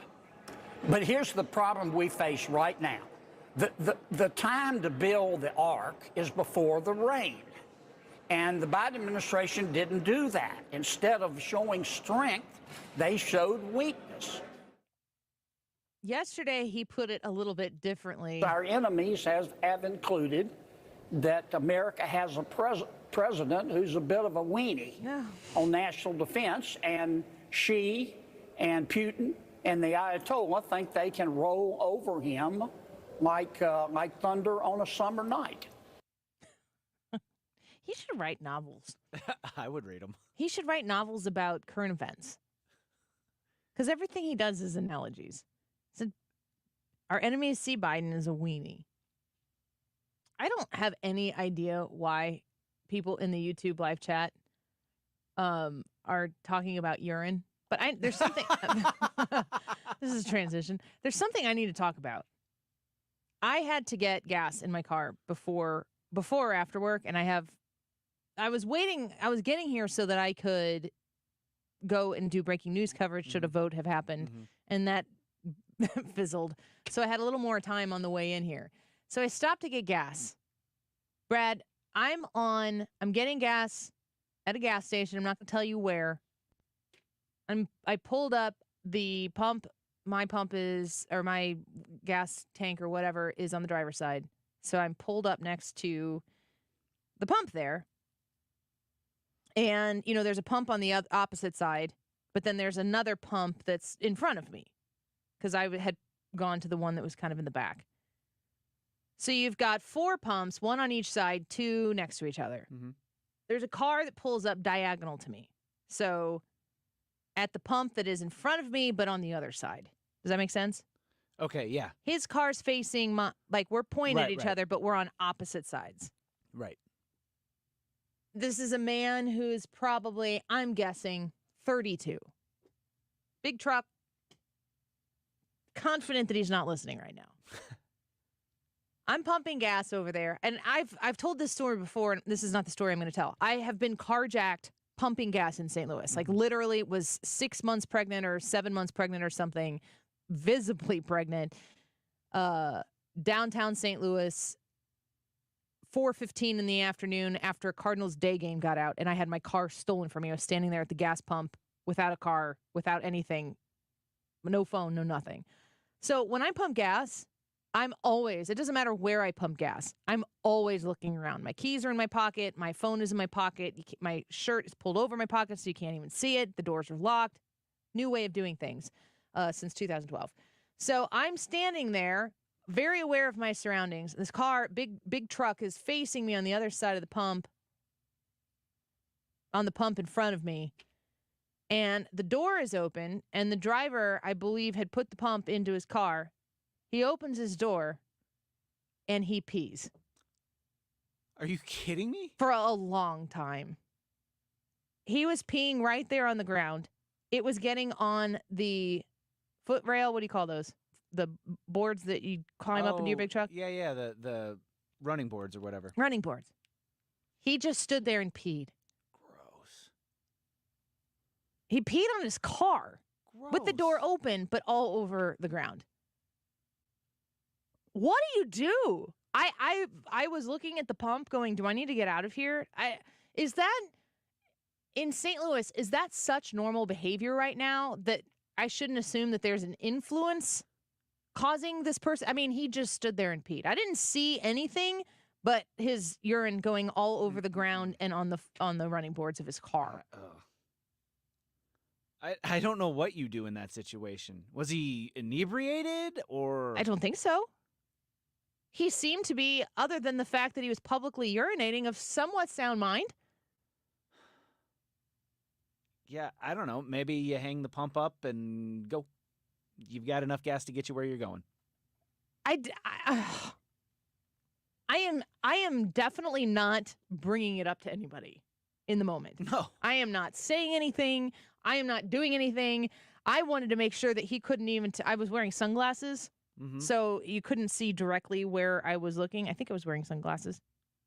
And I want to mind my own business. Like, I don't even want anybody to see me and feel like I judge them. Because in St. Louis, that's scary. Yeah.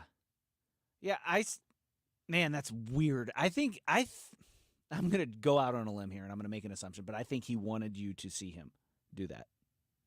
I think it's a weird thing. I'm pretty confident he had to pee pretty bad. Well, yeah, but still, I think that he wanted you to know what he was doing, because why wouldn't he just run into this gas station real quick and go and then come back out and pump his gas?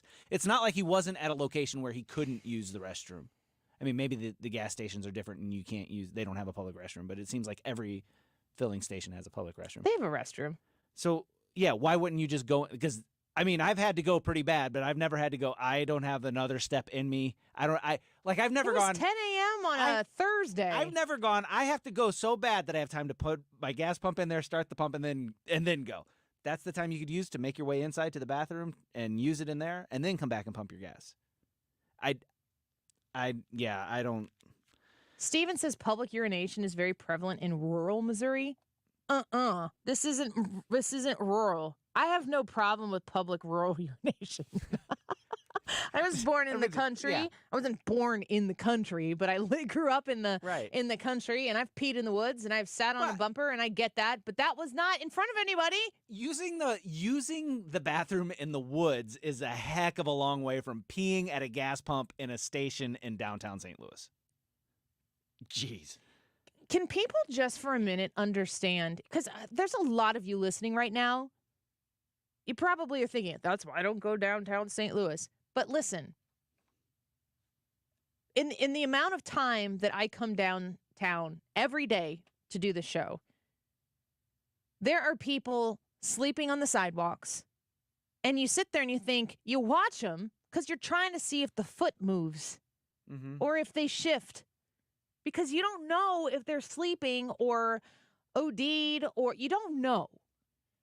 And you can't stop at a stoplight downtown St. Louis. It's like every other stoplight. And somebody is going to walk up near your car with a sign and ask for money. Like the one sign that says spare money. Nobody has spare money. They might be generous with the money they have, but it's not, because they give it to you doesn't make it spare. Brad and I every day, because we take the same road in being from Illinois, we drive past that spot on the sidewalk where that man was executed. Like we literally could have been driving by when that was happening because it happened in the morning. I drove up and they had everything taped off and there was a crime scene because the man had just been murdered. You are not safe in this city. And nobody cares. Nobody is doing, how is it that it can be this depraved downtown and nobody cares? A beautiful city that is literally being peed on. And nobody cares. You can go back and watch. I don't know if we did I think we did a YouTube short out of this one, where I looked out the window here from the studio I sit in, near Soldiers Memorial in downtown St. Louis, and a man was pooping on a tree right here. I watched him do it. I have a video of a man bathing in the water fountain on the south side of Soldiers Memorial. There are drugs everywhere. There is depravity everywhere. These are real people who do need help, and we don't help them. And we make the city more dangerous in the process. What is the mayor doing? What are the residents and the businesses doing? They're leaving. It's just awful. It's awful. And I feel like we're not supposed to talk about it because we don't want to crap on our city, but people are literally crapping on our city. We'll be right back.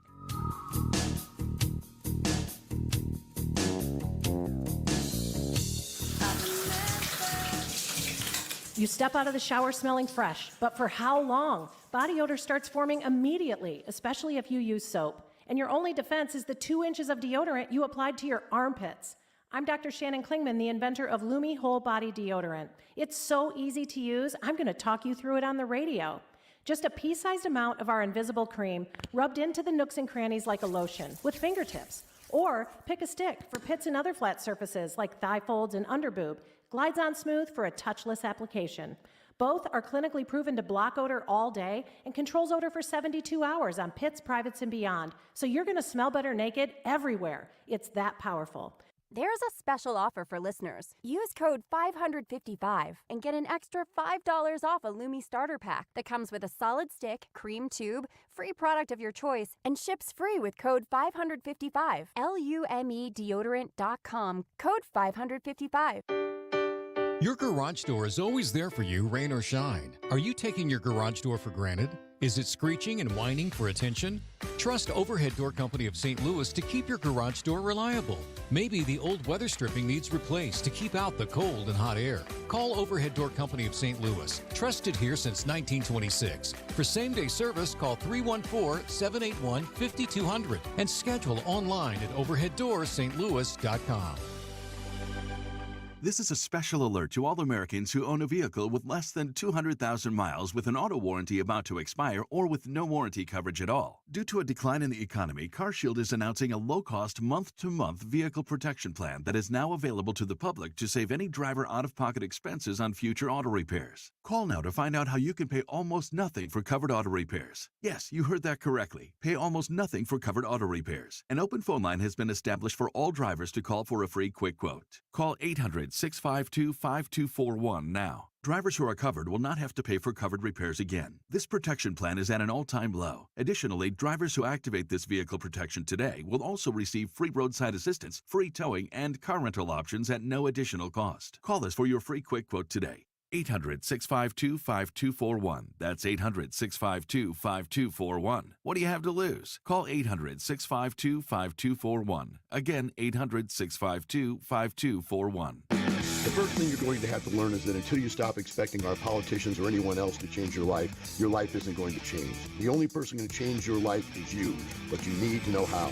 Want to learn how? Meet Del Wamsley's Lifestyles Unlimited team and get your map to retirement in 5 years or less. Saturday and Sunday, November 4th and 5th, Doubletree by Hilton, St. Louis. Go to GiveMeTotalFreedom.com. That's GiveMeTotalFreedom.com. Limited seating, unlimited potential. Register now at GiveMeTotalFreedom.com. KFTK FM Florissant. From the Under Law Injury Lawyers, GetJim.com studio. 97.1 FM Talk. Always live on the free Odyssey app. A day of confusion on Capitol Hill. I'm Lisa Brady, Fox News. A plan appeared to be in motion to empower a temporary House Speaker so the House could get back to work. Speaker nominee Jim Jordan saying earlier today he would support Speaker Pro Tem Patrick McHenry until January. But that plan ran into some opposition and constitutional questions, including from Congressman Matt Gaetz, who drove the ouster of Kevin McCarthy as Speaker. So now Jordan is calling for a third House vote on his nomination after losing the first two this week. President Biden is expected to ask Congress for a $100 billion aid package that would include aid for Israel and Ukraine. Tonight, he'll address the nation at 8 Eastern, a day after visiting Israel. The president's trip to Israel has generally been received warmly, even by Republicans, but the other side of the aisle wants tonight's speech to be written for America's enemies to hear, too. Fox's Peter Doocy at the White House. Some Republicans arguing the president has been reluctant to give Ukraine the kinds of weapons it needs. Just getting reports that a U.S. Navy warship traveling near Yemen intercepted multiple projectiles. A U.S. official telling this to Reuters.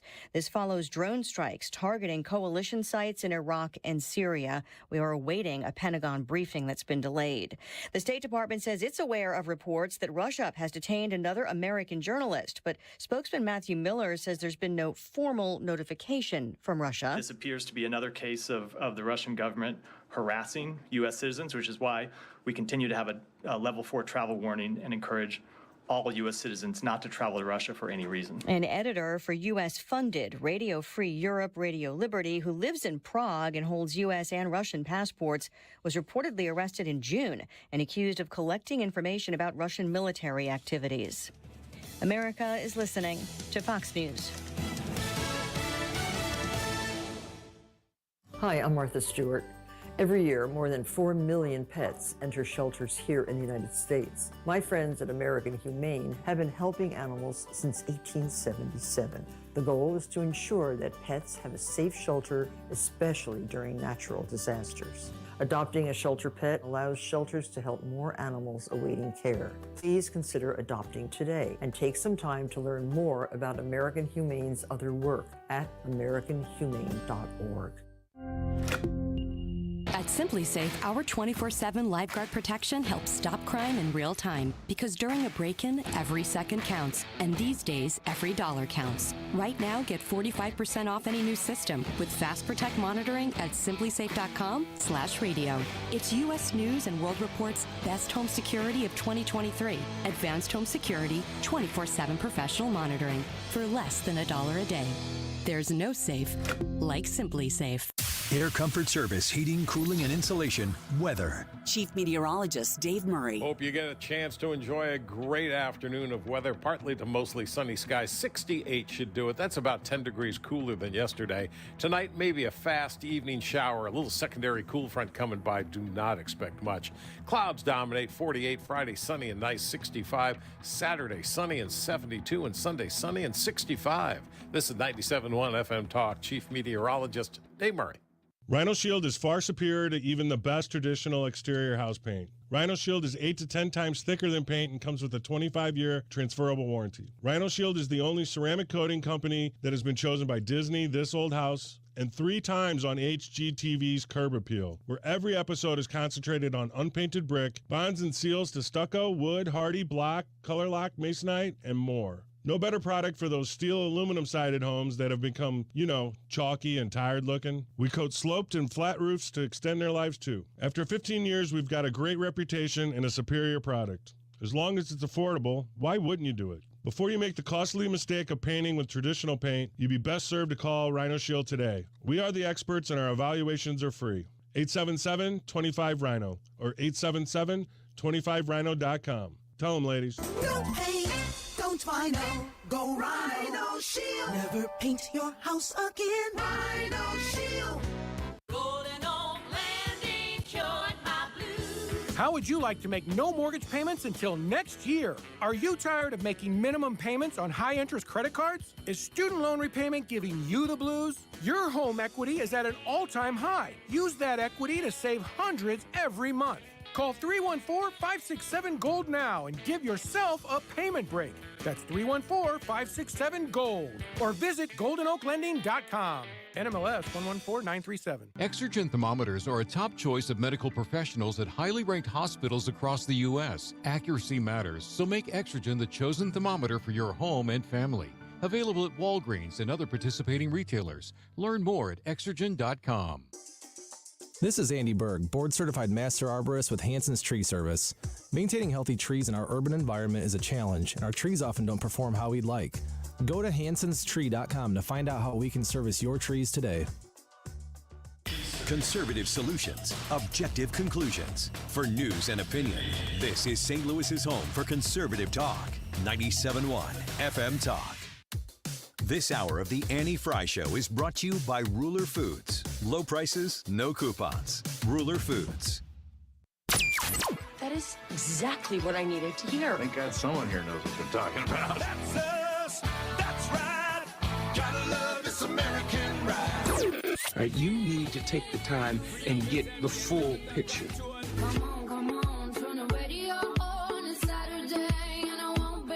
Don't get me wrong, I love the ladies. I mean, they rev my engine, but they don't belong in the newsroom. It is Anchor Man, not Anchor Lady. What do you want from me? I'm not America's sweetheart. Goodness sake, kid. Keep your voice down. Your father's listening to the radio. I'm not America's sweetheart. This is the Annie Frey Show. Welcome back to the Annie Frey Show. So this story popped up. It's kind of all over the place right now on Twitter, and it has to do with RFK Jr. Did you see what they've been highlighting that he said here recently? Was this about reparations? Mm-hmm. Yes, I saw that. So RFK Jr. has been a darling of sorts, in my opinion, for anti-establishment people. Anti-establishment people who have gotten a little more footing in the Trump era, because he's anti-establishment, of course he is. Oh, yeah. In a very positive way. There are some people who become so in love with the idea of doing the anti-establishment thing that they're not really looking at what is established on a case-by-case basis. Mm-hmm. It's more a matter of we've always done it this way. Let's do something else. And it's like, okay, what would that something else be? And sometimes it's like, we don't care. We just don't want to do it the old way. We got to be better than that. And when RFK Jr. comes on the scene and is challenging the man in all of the right ways when it comes to free speech, when it comes to our healthcare rights, when it comes to being willing to criticize people on both sides of the aisle, there is a lot that is attractive about that. People pay a lot of attention. People read his books. People look at him and go, this is a thought leader, and this is somebody who's making people consider things that everything else mainstream isn't. And I'm not somebody I'm not somebody who has, dived headfirst into, I didn't read his book. I'm not opposed to his book, but I didn't read his book. So I'm not really pro-anti RFK Jr. When he gets into the presidential race and he's challenging Joe Biden from the Democrat side of the aisle, I'm amused by that. Mm-hmm. But the Democrats don't take him seriously, and they're giving him basically no quarter in that regard either. So then he says, RFK Jr. comes out and says he's going to run as an independent. Now, people listening, I know there are people listening right now who are strong defenders of RFK Jr. I would love to see your thoughts and comments on the Annie-Frey YouTube channel if you want to go vote in today's poll and leave a comment as to why you voted the way you did. But I'm really failing to see how RFK Jr. is conservative in any way. He seems to have a lot of Democrat tendencies or policy positions. The Post-Millennial, which is a conservative leading publication, I would say. Conservative. Would you say they're libertarian or conservative? This is going to sound like I'm splitting hairs here, but they're a libertarian conservative. Okay. So conservative, but with libertarian plans for government. More Vivek Ramaswamy, less Mike Pence. Yes. On the scale to Vivek, depends. Yeah. Leaning Vivek. Presidential candidate Robert F. Kennedy Jr., who recently announced his run as an independent, has come out in support of giving taxpayer-funded reparations to black people. Joe Biden has largely remained mum on the issue, which has created frustration for members of the far left. According to the New York Post, communities that were specifically targeted for destruction need to be specifically targeted for repair, Kennedy's campaign website states in a section titled, quote, racial healing. It says that black-owned banks, businesses, hospitals, schools, and farms were targeted for destruction during the Jim Crow era, resulting in black people having no chance to build wealth. Kennedy writes, we must set federal dollars aside to rebuild black infrastructure. So, reparations. RFK Jr. is pro. I got 10 minutes. I'm going to take this 10 minutes. I'm opening the phone lines. Because the YouTube live chat poll for today is, who will RFK Jr.'s third-party run hurt the most? Is it going to hurt Republicans? Is it going to hurt Democrats? Or is it going to hurt both Republicans and Democrats? Because RFK Jr. is going to pull this one off. There's a lot of consternation out there suggesting that RFK Jr.'s third-party run is really going to hurt the Democrats and really hurt the Republicans. And I'm curious what you think about it. So I'm going to read some of the comments here. And I've got the phone lines open. So Leah's out there. She's going to answer some phones, and we'll take a few here in the next 9 minutes or so. We'll get through as many as we can.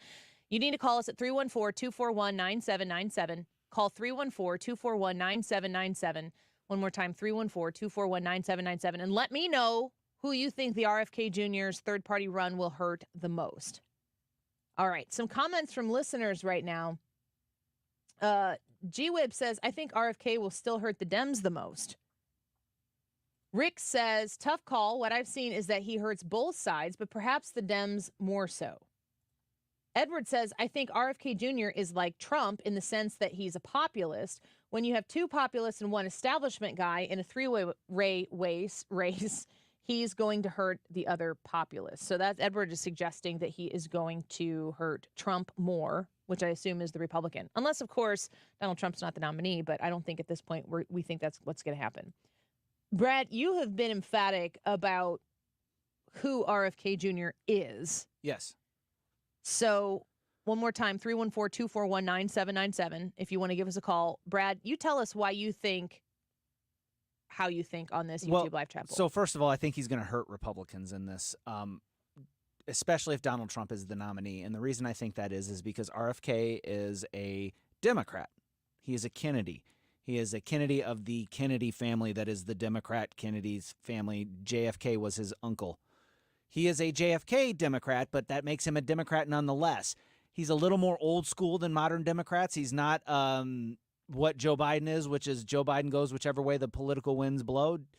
RFK, I believe, is more principled, but he still holds Democrat ideals, but he appeals to the blue-collar Republican base. And I don't want to say blue-collar Republican base, those blue-collar Democrats. Those blue-collar Democrats are who crossed over for Donald Trump in 2016 to put him in the White House. He got a lot of union people. RFK would appeal to those people, and that would hurt. It's not going to take all of them away from Donald Trump, but you don't have to take a lot. You can just take enough that he doesn't win. The other side of that is he's still a Democrat. At the end of the day, he's still a Democrat.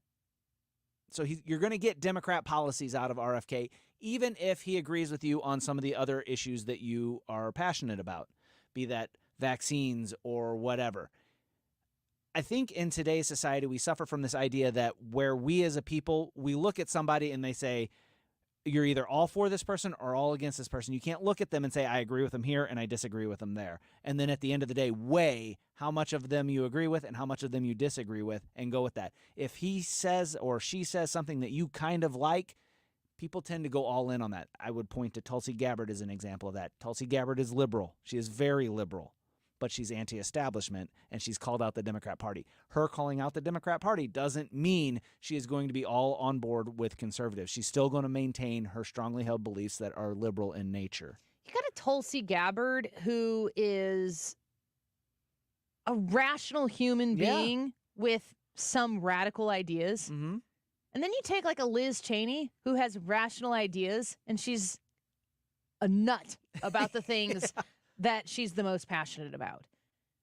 And if I'm looking for someone to go vote for the things that I want, I still want Liz Cheney. Yeah. I don't want Tulsi Gabbard. We get this populism thing, which I understand and I agree with on a lot of it. We can't get all caught up in our feels about someone who really, says the right things or massages the right things, but then doesn't have the substance behind it. Right. I think we're too sensitive to how people make us feel. How do I say that about the same movement that is like cool with Donald Trump? It's the opposite. 314-241-9797. Let's get to some phone calls here. If you want to join us, would love to have your thought in here on this debate. Is that up there? Looks like it. Oh, I'm pushing the wrong button. There he is. Mick, thanks for calling the Annie-Frey Show. I am new at pushing buttons, apparently. What do you think about the RFK Jr debate? Pleasure to speak with you. I think it's going to hurt the Republicans more, but you can call me crazy conspiracy theorist, but I believe the Democrats have already found the way to win. They're going to cheat again. I don't think it's going to matter. So you think it's baked in the cake already? It's baked in, yep. All right. Well, Mick, I appreciate your phone call, 314-241-9797. There's a lot of people who think that way. We need to have people watching the polls. We need to have people who are, working as precinct committeemen, stepping into those roles right now, because we have to have our eyes and ears on all of this, especially in those places where the votes are going to be super, super close. I saw a poll today that was showing that Trump was up in Pennsylvania. Mm-hmm. And if you listen to Joe Concha's conversation with us, Joe Concha was talking about how Trump is leading in most places, but it's by like 4 points. The Republicans, if we're not screwing this up left and right, should be winning by 20 points right now. Yeah, at double digits at the least. Do you believe the polls? I never believe the polls. Polls are persuasive. Same. Jay says, I think the Republicans get hurt the most. They don't need any other opponents beyond their own party. Let's see here. Brian says, as a conservative independent, RFK looks like a rational moderate on most things. I voted Trump twice. felt dirty both times. I will not vote for him again if the R's nominate him. It's an interesting take. But it sounds to me like if you wouldn't vote for Trump, that voting for Biden is a really far stretch. Right. So to me, it seems like your vote for Trump is determined. You're not going to do it. Mm-hmm. So you might vote for RFK, but you're probably not going to jump ship and vote all the way for Biden. Mark said more moderates that were lost in 2020 by GOP will tend to move towards RFK Jr. Those are votes needed. I would agree with that. Doug says the RFK Jr. will affect Biden and the Democrats more than Trump and Republicans because he proclaims a desire for reparations. That removes him from any real effect on Trumpers. The only thing about that story, though, is that is a story on Thursday, October 19th of 2023. Mm-hmm. When it comes down to it, we get towards the election, 383 days from now, you think things are going to happen in between there to make you not think about this? He'll probably change his opinion on it. Mm-hmm. That's going to happen. Lord knows. All right, we're going to take a quick break here and keep reading your comments here. Sheepdog says, Trump beat Clinton. Who'd have thought? Biden beat Trump. Who'd have thought RFK could win in today's crazy environment? Woo! We got one of those as well. Your YouTube live chat poll vote right now on the Annie-Frey YouTube channel. Who will RFK Jr.'s third-party run hurt the most? Will it hurt Republicans, hurt Democrats, or hurt them both because RFK Jr. is going to pull it off? When we come back, Trisha joins us in the studio for a little Annie, Are You Okay? On a Thursday afternoon. Don't go away. We'll be right back. This is the Annie Frey Show. Follow Annie on Twitter at Annie Frey Show. Sweet like honey to my soul. Sweet you are, sweet you roll. Lost for you, I'm so lost for you. Oh, when you come crashed. Hi, this is Brian with Velocity Home Buyers, and I buy houses cash. If you own a house and want to sell it fast at a fair price, call me at 314-782-3333. I can pay cash and close in as little as 7 days. I buy houses in any condition and any price range in the St. Louis area. I'm a private real estate investor who buys several houses a month, and I want to buy more. I buy inherited houses, divorce houses, behind in payment houses. I even buy my tenant won't pay me the rent houses. Do you own a house that needs updating, but you don't have the time or money for it? Great, because I love buying outdated houses. I buy vacant houses, job relocation houses, and foreclosure houses. If you own a house and want to sell it fast, call me at 314-782-3333.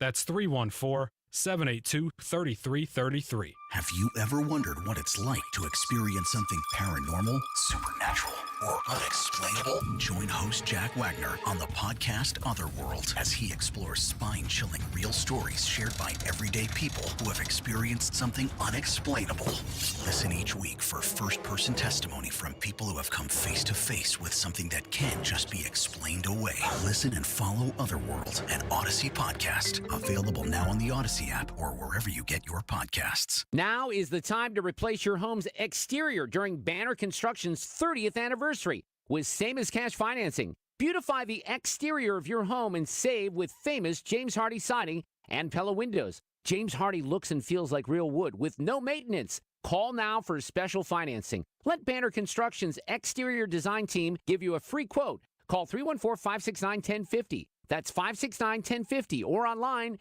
bannerconstruction.com. And have a banner day. Are your health insurance premiums making you sick? Did you go with one of those high-deductible, limited network Obamacare plans? Well, you're not stuck with it. Or did you go with a plan outside the marketplace that's costing you an arm and a leg? There are better options. Kim Kiefer at H&L Agency offer plans where you only meet a deductible if you go into a hospital. You pick your doctors, and it's 30 to 60% lower than most other plans.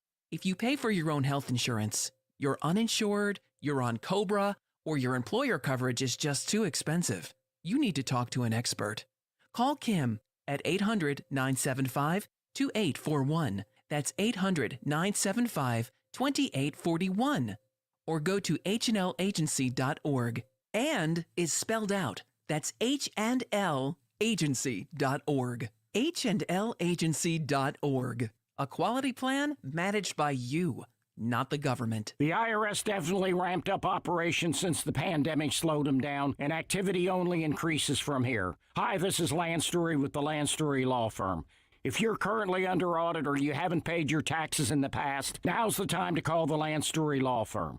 The IRS has a published Taxpayer Bill of Rights, which says you have the right to retain legal representation. Because IRS problems are legal problems, and the Lance Story Law Firm focuses specifically on addressing IRS issues for our clients. It's all we do. We get out in front of the IRS, devise the best resolution plan, and work to make sure you're able to take advantage of every program you're qualified to receive. So before you send money to some out-of-town, high-pressure company, call the Lance Story Law Firm. We're local, located right here in St. Louis, or visit Lance, DRURYlaw.com to schedule your free consultation with your local tax resolution law firm, the Lance Story Law Firm, 314-238-7360. The choice of a lawyer is an important decision and should not be based solely upon advertisements. You're listening to the Annie Frey Show live from the Air Comfort Service Heating, Cooling, and Insulation Studio. Fall is here. Make sure your furnace is ready to safely heat your home when cold weather arrives. Get in your comfort zone with the heating system check. Visit aircomfortservice.com.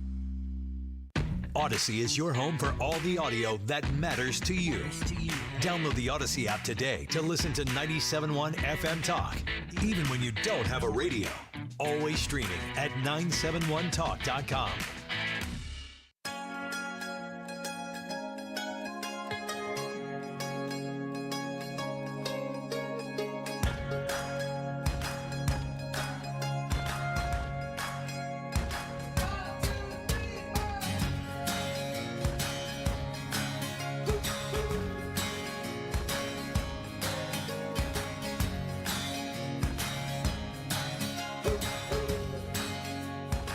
Welcome back to the Annie Frey Show. This will be fun. Annie, are you okay? But without Ryan Wiggins, he'll be back tomorrow. He always makes these a little more colorful, it seems like. So we'll have a word for it. We'll have to pick up where he leaves off here. But Ryan will be back on with us tomorrow. And so nothing going on there. I just wanted to tell people that because they ask where he is. So he'll be back. So and now it's time to play Is Annie Okay With This? It is time. It is time to play. All right. Elon Musk tests charging new users to sign up for Twitter. Elon Musk's social network platform X, formerly known as Twitter, but we're going to call it Twitter because nobody knows it as X, has Twixter. Twixter, That's what we call it. Twixter, a.k.a. Twixter on the Annie Frey Show, has begun charging a $1 fee to new users in the Philippines and New Zealand. The company says it started trying out the annual subscription method for new and unverified accounts to cut down on spam and fake accounts. I'm not sure why the Philippines and New Zealand pulled the short straw on this, but currently it only applies to new users in those countries. Annie, are you okay with a Twixter subscription fee? I pay for Twitter Blue. I subscribed to Twitter Blue. I think it was the day Elon Musk acquired Twitter. And it was kind of a show of support. I had a blue check when it was free, and I paid for Twitter Blue when it didn't give me a blue check. I still had it. Then they took away the blue checks for everybody who was blue checks unless you were Twitter Blue, and I still pay for it. But I'm kind of mad about it. I do believe that what Elon Musk is doing with Twitter is imperative for the free exchange of ideas that exists in this country and needs to exist around the world. And I think about what is taking place in Israel right now, and if they were still policing Twitter the way they were during COVID and everything, what could they... Yeah, we'd have no idea.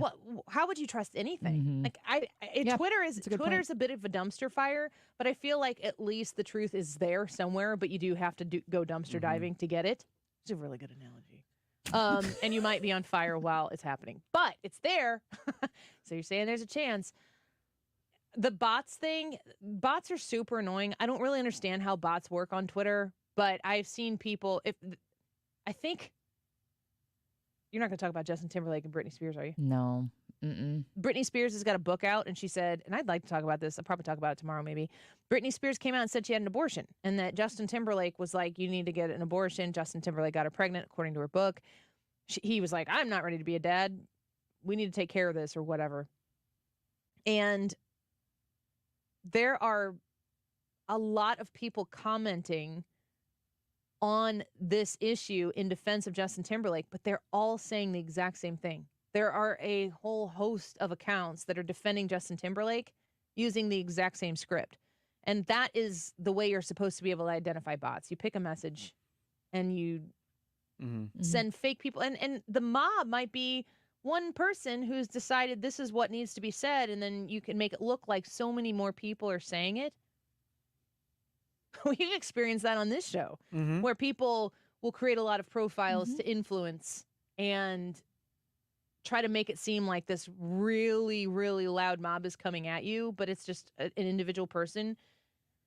So I do think that the bot, I wonder how much, I wonder what percentage of Twitter right now is bots. What do you think about it? You're on Twitter a lot. What percent of Twitter? No, just the bots thing in general. Bots are a problem. $1 a subscription. It's $1 a year. It's $1 a year, and it's just to be able to tweet. So you can actually get on there and read other people's posts, but in order to participate, they're charging.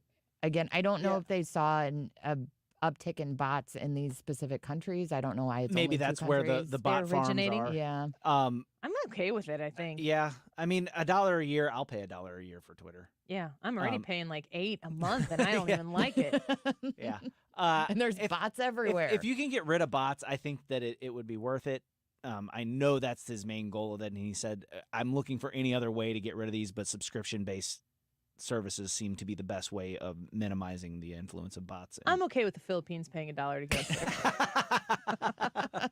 Oh, well. Barbecue crashing bear eats 10 burgers, drinks Diet Coke. A barbecue in Tennessee comes to a premature end when a bear crashed the party and feasted on 10 burgers and a Diet Coke. The bear is seen on TikTok lifting the lid of a grill and chowing down on the burgers before knocking over a can of Diet Coke and drinking from the puddle. You guys got video of that? The internet does for $1. So does Diet Coke. That was me, not a bear. CGI team. Annie, the question for you is, are you okay with eating more than one burger at a barbecue? Ooh. If they're small, I would rather have like a double cheeseburger or 2 burgers than a ton of chips and a ton of sides. Sometimes I would rather just go protein. And maybe not eat the buns, which is, again, going back yesterday to how I'm like, I know all of the things that everybody has always told us about all the right ways to eat and all the wrong ways to eat, and I know that they all conflict with each other. But it's very frustrating. Can't keep up.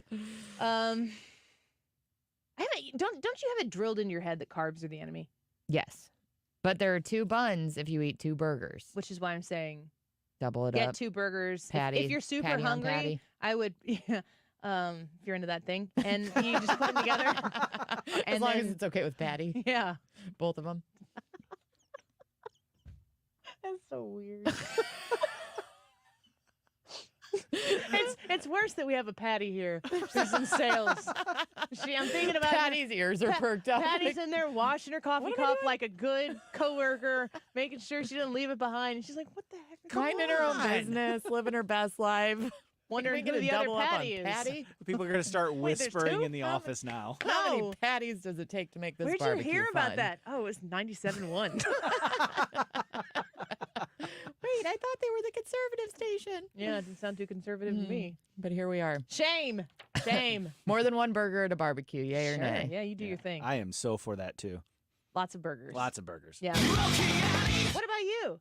Yeah, I'll eat as many burgers as possible. Especially like it used to be one, and then I'd have to think about it. Hot dogs I'd eat 2, but if it used to be one burger, and I thought, okay, this is what is socially acceptable. Now my barbecues are with closed circles and barbecue's a lots of patties. celebration. No burger shame. No burger shame. Burgers for days. Patty shame. Patty. No shame, Patty. No shame. We stand behind you. Pepper X is now the world's hottest chili pepper. The Carolina Reaper is no longer the hottest chili pepper in the world after the same grower unveiled Pepper X. Carolina Reapers average 1.64 million Scoville heat units, while Pepper X rates an average 2 million 693,000 SHU. For context, the jalapeno typically comes in at 3,000 to 8,000 SHU. So whatever times amount that is, millions instead of a few thousand. Scientifically speaking-ish. They hot. Annie, are you okay with really spicy food? I like spicy food, but I'm not interested in suffering for the sake of saying that I did it. But I do like spicy. Like if I'm getting salsa in a jar, I'll go medium. Do you ever get duped on, not duped, but do you ever feel overly confident going into something and then eat it and think I messed up? That's what I'm trying to avoid. Yeah, so I did that. They have a Carolina Reaper cheese, and the shredded cheese, it looks pretty harmless, right? No, I'm not doing that. And I looked at it and I thought, it says, this is really spicy. And I thought, it can't be that spicy. So I bought it for taco night. It is the spiciest thing that I have ever, I've never. Was it funny? It ruined taco night. Was it funny?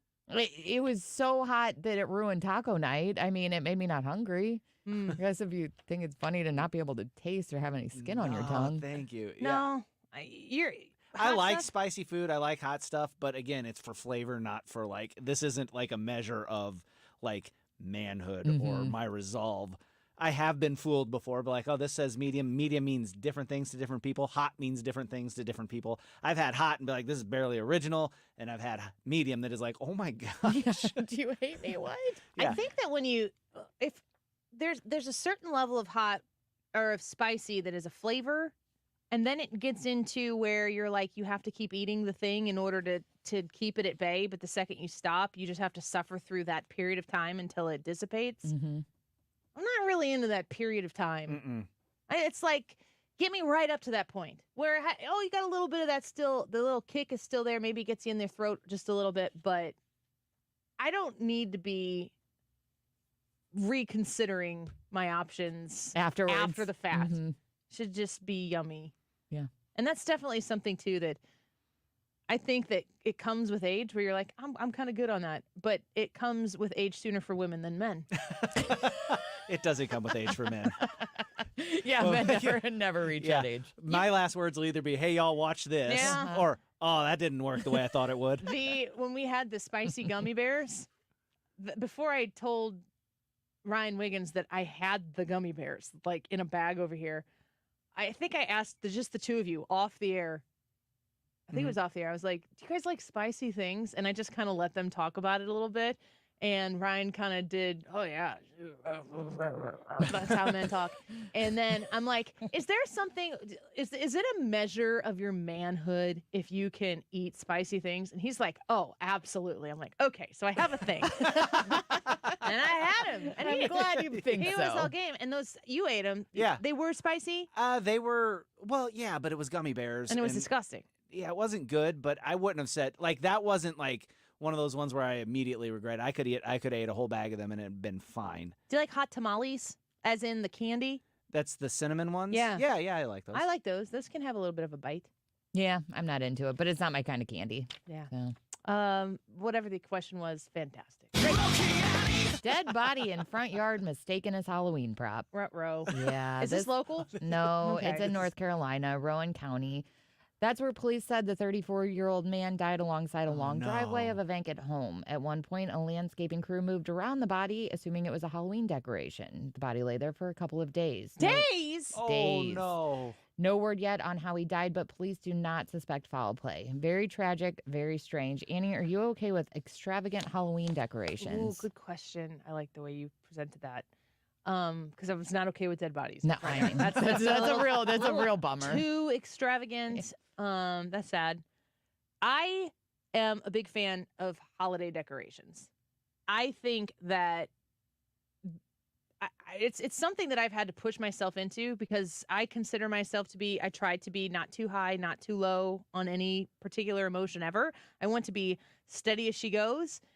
My love for Christmas is kind of a like self-medicating way to pull myself into something that's a little more emotional because that's not where I live. So I want to give into that. And when you have kids and you see the wonderment of the holiday season through their eyes, you just want to do it more. Halloween, samesies, except for the things that look like evil and death. Yeah, that are like really very scary. I like extravagant decorations. But extravagant doesn't mean like a lot of them and gross. So I like when they're clever. I like when they're funny. I like whenever they're inventive, when they're artistic. I like all that. But like there's a yard in Muscuda, and people will see this yard. They'll know what I'm talking about. If you're in the Muscuda area, you'll know what I'm talking about. They just have everything that you can imagine from every horror movie of like decapitated people and like surgery scenes where people are being ripped apart and all that. And their whole front yard is it. Like the whole yard is full of it. And I'm like, you guys love you some Halloween, but that ain't it. That ain't We did back in the days of me being a digital brand manager for the station when Dave Glover was still in the station. He always did his Halloween stuff. We did a shoot at one of the local haunted houses. I was there. You did the shoot? Yeah. And they had like a rotting corpse. I don't know if this was the one you were at. No, this is a different one. Okay, because I went through the haunted house with Rachel. And I have not, and I have not done that since. No. I do not like it. Leah suggested, she's like, should we all go through a haunted Nope. house? And all of us old people were like, absolutely not. You can go. Just film yourself. Put it in selfie Tell mode. us how it goes. Good way luck in too there. old for that. I'll just pee my pants every time I get scared because I've had 4 babies. I'm not doing that. Ladies, you know. Men, you probably do too. But he was filming kind of like a teaser trailer for the Halloween show. And so we went to this haunted house, and Jim was the videographer, and he's fantastic at what he does. Really great eye for videography. And they had this in the haunted house somewhere. There was a dead body that was sprawled out, like half skeleton, half not quite yet there skeleton. And they got some pulled pork and just nestled it into the like belly of this thing. And Dave is standing there talking about what the Halloween show was going to be that year. And then he's like, tune in. And then he just reaches down and picks up the pulled pork and eats it. And I had to watch that video a million times because I was doing all the digital stuff for the Halloween stuff they used to put up. And it was repulsive, but so good.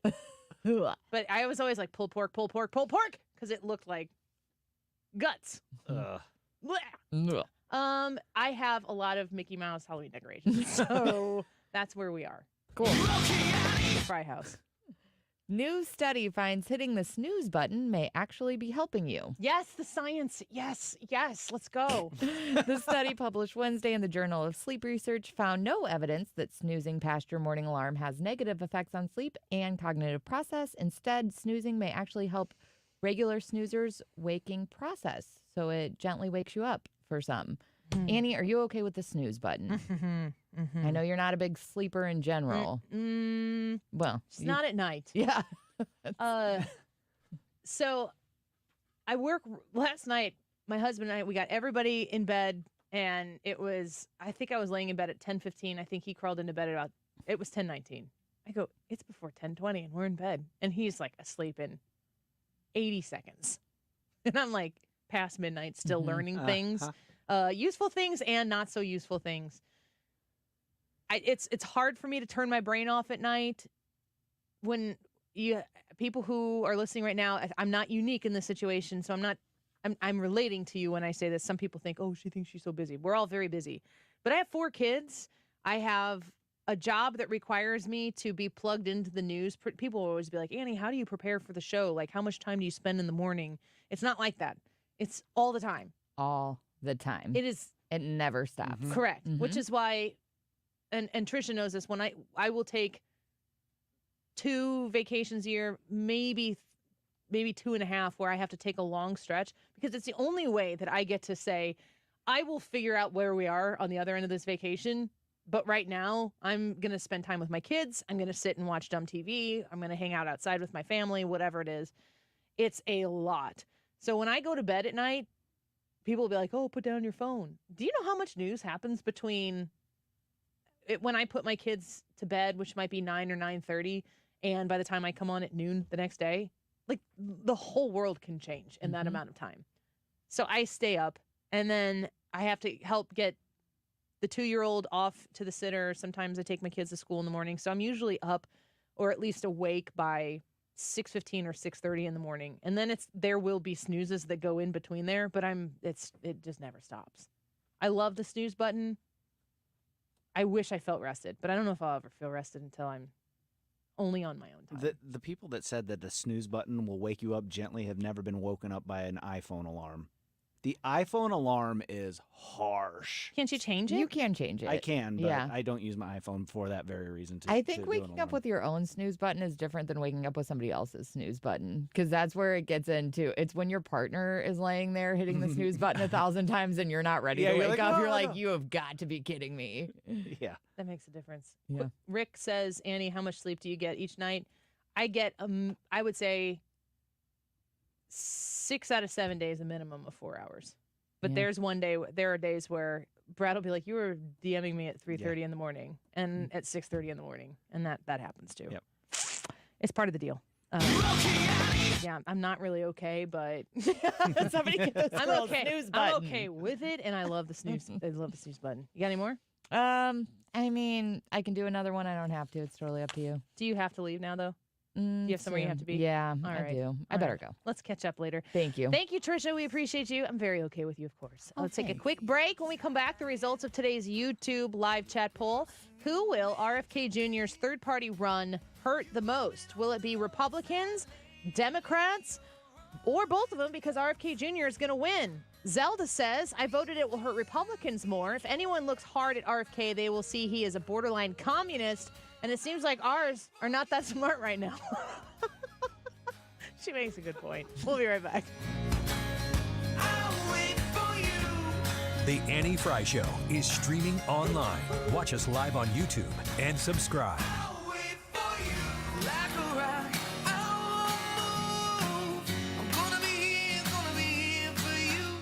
Stewart's American Mortgage in the home of the bagel loan, waiting to help you get that mortgage acquired. You're looking to buy a house, and when you make that house your home, you're going to have to get a mortgage in there. A lot of times you'll get referred to whomever maybe the realtor works with all of the time. You can use them, but you can also use whomever you want to. You're not beholden to anybody specifically.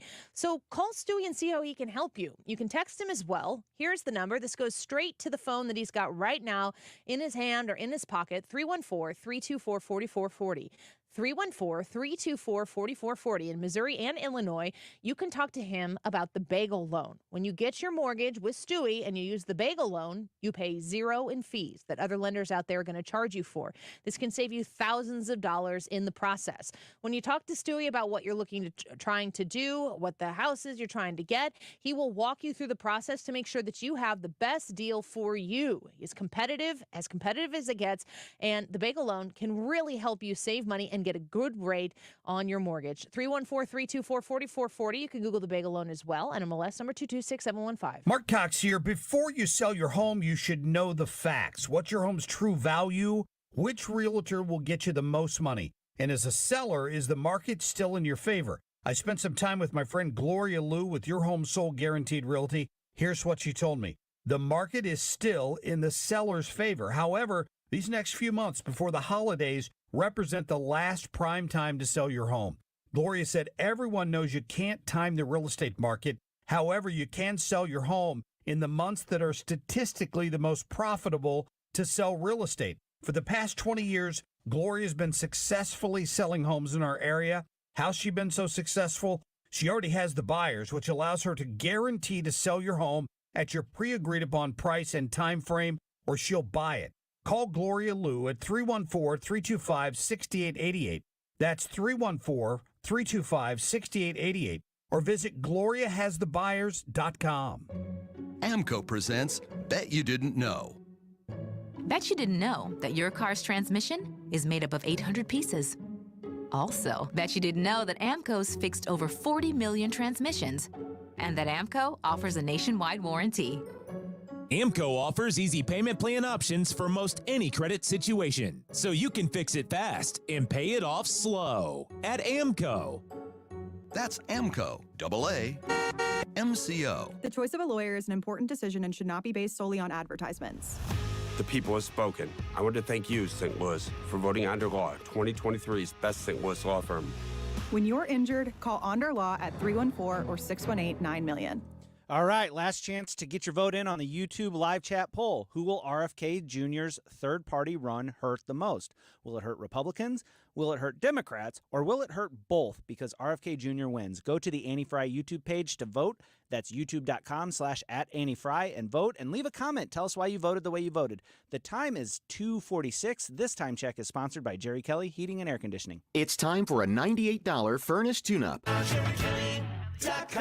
The Mark Reardon Show. Josh Hammer, he is with Newsweek. I have no doubt that if you gave someone like Rashida Tlaib a little bit of truth serum, that she would actually want to genocide all the Jews between the river and the sea. Weekdays from 3 to 6.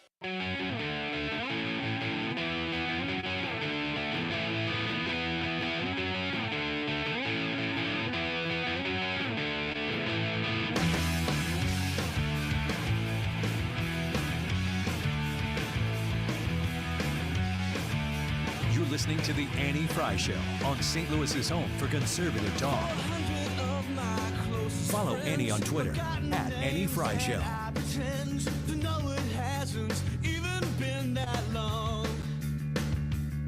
So how have you been? You look the same. Remember when the Doughboys played? Come in and they broke up on your line. And I wish it could always be like this. Is something I've been missing. It's not too late. Welcome back to the Annie Frey Show. Happy Thursday, Friday Eve. And tonight we will hear the president who is going to speak at 7 p.m. He's got a presidential address to the nation. That should be interesting. Can we pop this up here real quick and listen to, there's a Pentagon briefing going on right now. Let's listen and see what they're talking about. What did you mean? Yeah, so Fadi, as you know, I mean, we obviously, the United States works with a lot of partners in the region and broadly speaking have integrated air defense capabilities. And so in this particular case, the USS Carney, as I highlighted, determining this threat, was able to take that threat out. And that's about as specific as I can get. This was in partnership with other... Yeah, I don't have any other information on that. And then on the hospital, the president, as you know, mentioned the data from the DOD to say Israel wasn't responsible. The IDF used Al Jazeera broadcast to make the case that it was Islamic Jihad. We did a very detailed investigative report about that based on our broadcasting. The missile that they claim it was a jihad missile was actually intercepted 7 minutes before the hospital was targeted.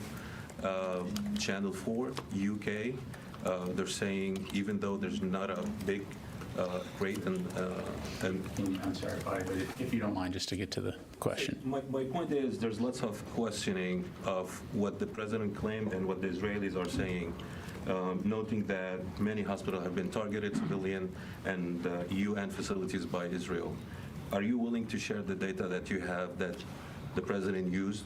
So let's couple things here. So first of all, don't conflate other reporting and media reporting with where we're necessarily getting our information from, right? We certainly have our own capabilities, some of which does include open source information, but we have other capabilities, and you know, as you know, the White House put out a statement yesterday on this topic. So when it comes to informing our senior leaders, we are using our own information to make those assessments. And as you've heard us say right now, based on the information that we have, it is our assessment that Israel was not responsible for that explosion. We're continuing to assess that. Initial indications are that this was from an errant rocket that was launched by the Palestinian Islamic Jihad. But again, we're going to continue to assess this, and that's where we're at on this particular topic right now. But again, just to reassure you, we're not necessarily relying on other reports or media reports to come to those conclusions. That wasn't my question. My question is the department, because under international law, this is a war crime, regardless who did it. Right? So is the department willing to share the data that it has to? Right now, I'm sharing with you what we have, and that's where we're at. So if we have more to provide, we certainly will. But let me, yes, Laura. Thank you. Just some clarifications. In Syria and Iraq. Okay, bit of an update there from Brigadier General Pat Ryder, the Spokesperson for the Pentagon. Not a lot of new information coming out of that. He talked about what has happened in the incoming in the Al Asad Air Base and also the incident that happened with the USS Carney in the Red Sea, which was a successful U.S. shooting down of 3 of those cruise missiles that they believe were coming from Yemen. He didn't get specific about who was firing those cruise missiles, but there's other reporting that said it was coming from Yemen and the Houthis in Yemen. He said that one contractor had died of a heart attack in the Iraq incident. And then he also went on to reiterate that the October 7th Hamas attack on southern Israel, they still do not see any direct link to Iran in terms of the direct planning of that attack. So now Martha McCallum reporting there on the heels of Brigadier General Pat Ryder, who's the Pentagon press secretary, talking about this latest information in the conflict in the Middle East, that the United States Navy has intercepted several missiles fired near the coast of Yemen on Wednesday. It was unclear what the missiles were targeting, and the official said the missiles were fired from Iranian-backed Houthi militants. Iran has provided the Houthi rebels with weapons amid a crippling war in Yemen. So that is the Fox News report on that. So, as we said before, when it comes to preparing for this show, and I know that you feel the same way when you are tuned in and trying to keep up with the news that's going on, it is not going to stop. The news will not stop. We're going to cover it as best we can, of course, here on 97.1 FM Talk, and it's going to be very, very fast paced. I am very curious to hear what the president has to say tonight. His speech to the nation is going to be delivered tonight at 7 p.m. our time, and I don't know what we expect him specifically to say in this presidential address. Brad, do you have any strong thoughts on where he's going to take this opportunity? I think what I've read is he's supposed to talk about Israel, and then he's also supposed to talk about Ukraine. What I need from him and what he's going to say might be two different things, but what I don't know exactly what he's going to talk about outside of, like, I look for more don't kind of language from him to tell Iran to stay out of it. I know that there's been Iran's been rattling their saber pretty good here as of late, saying, hey, time's up. Israel needs to stop this. They don't need to escalate this anymore. And if they do, we're going to do something about it. I don't think Iran will actually try to do something about it, because that will definitely pop off a really big conflict, because I don't think the United States would allow Iran to interfere. I know you don't like that. Very, very heavy. But I need a president to go out there to make it abundantly clear that if Iran tries something, they're not going to like the results of what happened. Basically, deterrence through a show of strength. Well, we will be tuned in tonight to watch at 7 p.m. The president will make his speech from the Oval Office as I expect it to be delivered. If not the Oval Office, then he might do it from the podium in the room where they often walk up to the podium and deliver the message from there. I'm sure it'll be from wherever he is the most comfortable to deliver said message. Let's get to the results of today's YouTube live chat poll. Brad, real quick, your thoughts on who the RFK Jr.'s third-party run will hurt the most, Republicans, Democrats, or both of them, because RFK pulls the whole thing off. My vote is Republicans, and it's because he will pull those blue-collar Democrats that crossed over for Trump. So you're voting Republicans. All right. Well, the results are in right now, and this is interesting. Who will RFK Jr.'s third-party run hurt the most? With the results in both 9%. So I don't think there's only 9%. Well, 9% of you do think that RFK Jr. has a chance of pulling this thing off. 40% say it's going to hurt Republicans most, and 51%, a majority, say it's going to hurt the Democrats the most. We will be watching and waiting to see how that ends up materializing. We are 383 days away from the election, with many, many, many events to happen before we get there. The court cases, today we talked earlier with Hans von Spakovsky in the 12 o'clock hour about Sidney Powell pleading guilty and getting a pretty nice deal for herself. It includes no jail time, of course. We've seen other people potentially pleading guilty in that Georgia case. What happens next? The only way to know is to keep it right here on 97.1 FM Talk, and we will cover it as it happens. Thanks for spending some of your time with us. Check out the Annie Frey Show podcast, wherever you get your podcast from, and be sure to subscribe to the Annie Frey Show YouTube channel.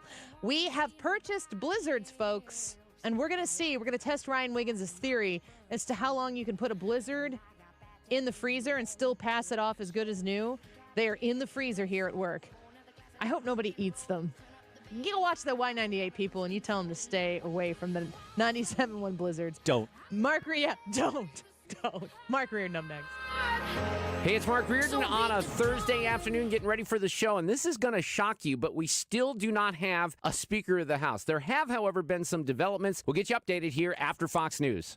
This is a special alert to all Americans who own a vehicle with less than 200,000 miles with an auto warranty about to expire or with no warranty coverage at all. Due to a decline in the economy, CarShield is announcing a low-cost month-to-month vehicle protection plan that is now available to the public to save any driver out-of-pocket expenses on future auto repairs. Call now to find out how you can pay almost nothing for covered auto repairs. Yes, you heard that correctly. Pay almost nothing for covered auto repairs. An open phone line has been established for all drivers to call for a free quick quote. Call 800-652-5241 now. Drivers who are covered will not have to pay for covered repairs again. This protection plan is at an all-time low. Additionally, drivers who activate this vehicle protection today will also receive free roadside assistance, free towing, and car rental options at no additional cost. Call us for your free quick quote today. 800-652-5241. That's 800-652-5241. What do you have to lose? Call 800-652-5241. Again, 800-652-5241. Are you nearing retirement or already retired and wondering how long your money will last?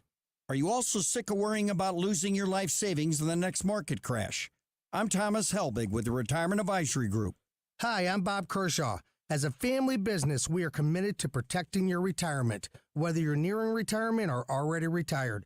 Let us build your own personalized structured income plan, which will show you how much income you can receive in retirement, but more importantly, it will show you how long your money will last. Stop wondering if you have enough to retire comfortably. Call us now at 314-993-9494 for a no-cost, no-obligation retirement review.